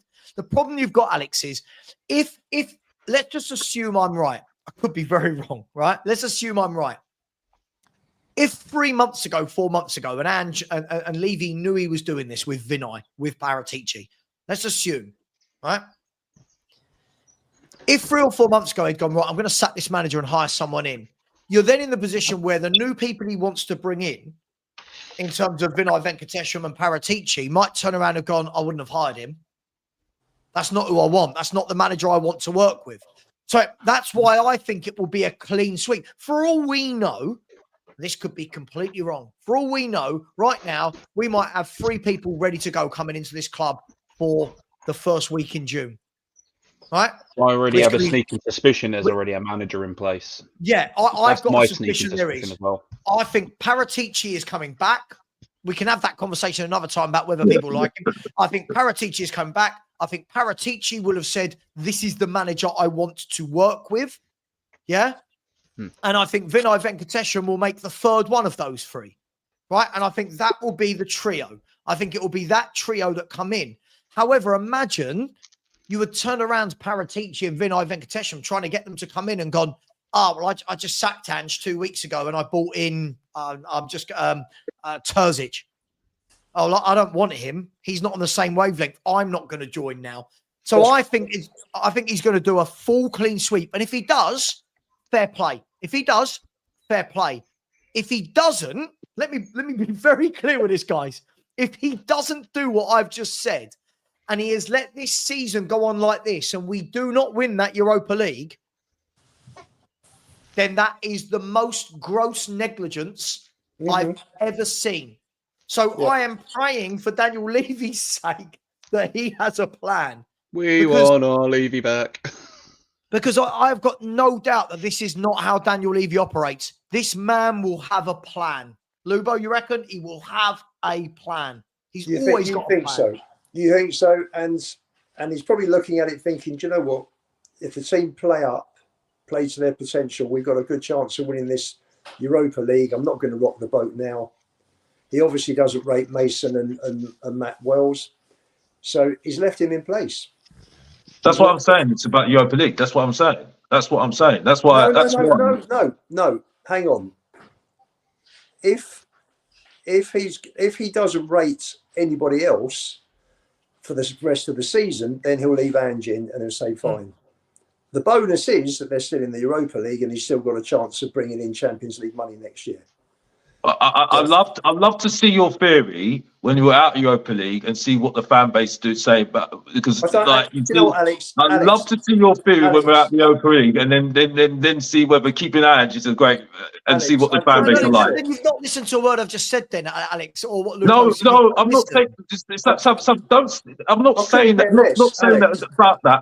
I'm saying what Ian's saying. I'm not saying what you're saying, Sam. I heard what you said.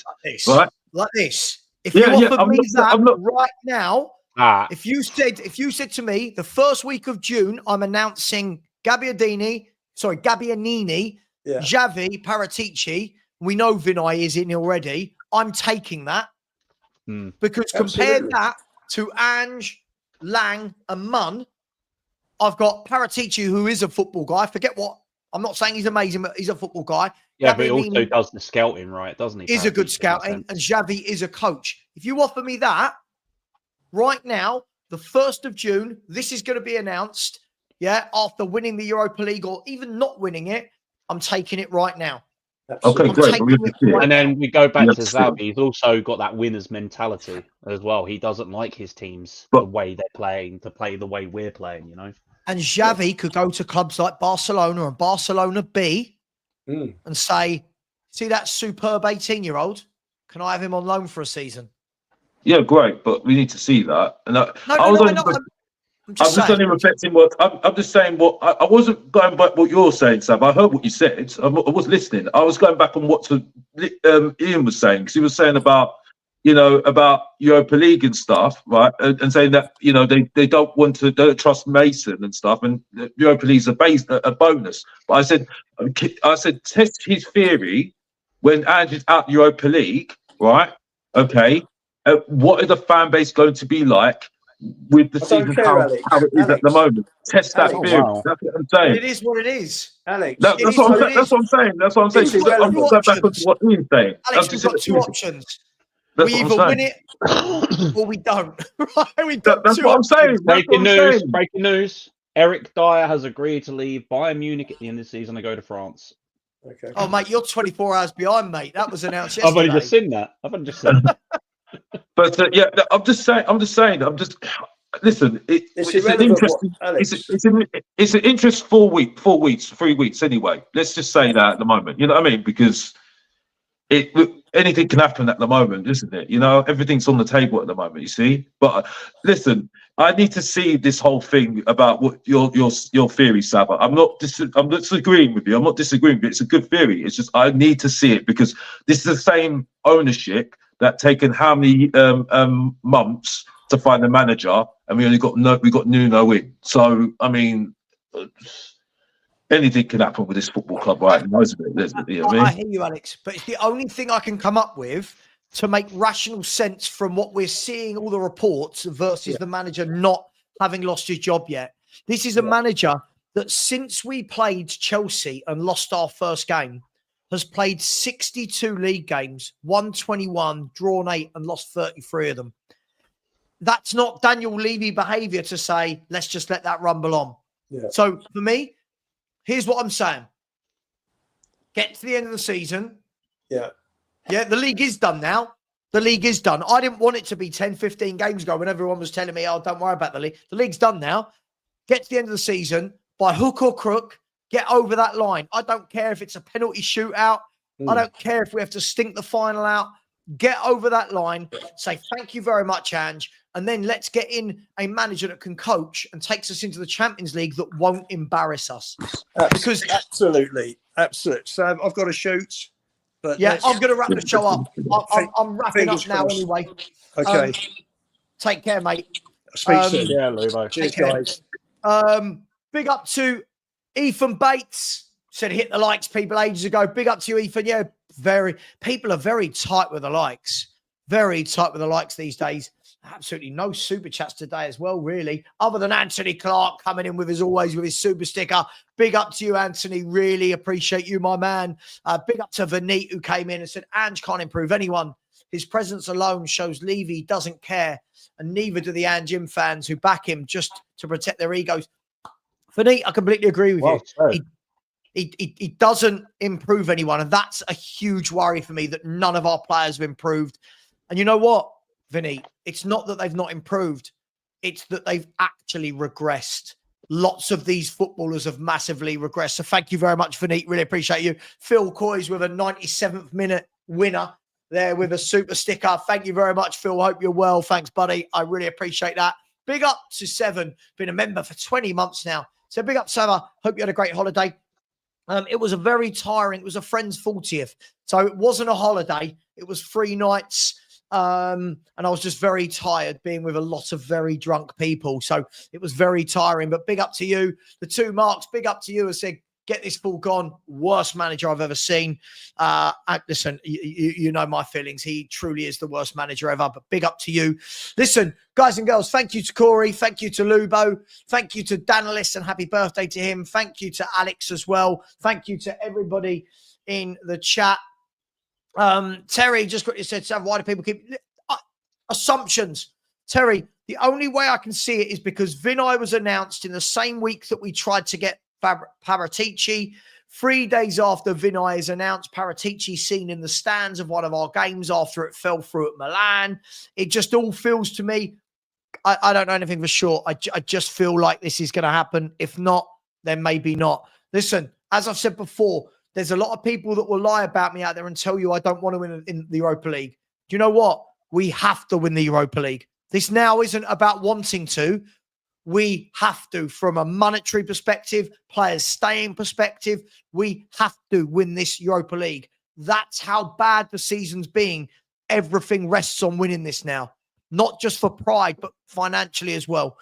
I'm going to be live at 5 p.m. with Stel. Savva and Stel, Ask Us Anything. 4 hours time from now. See you all then. Take care. Thank you, Corey. And as always, come on, you Spurs.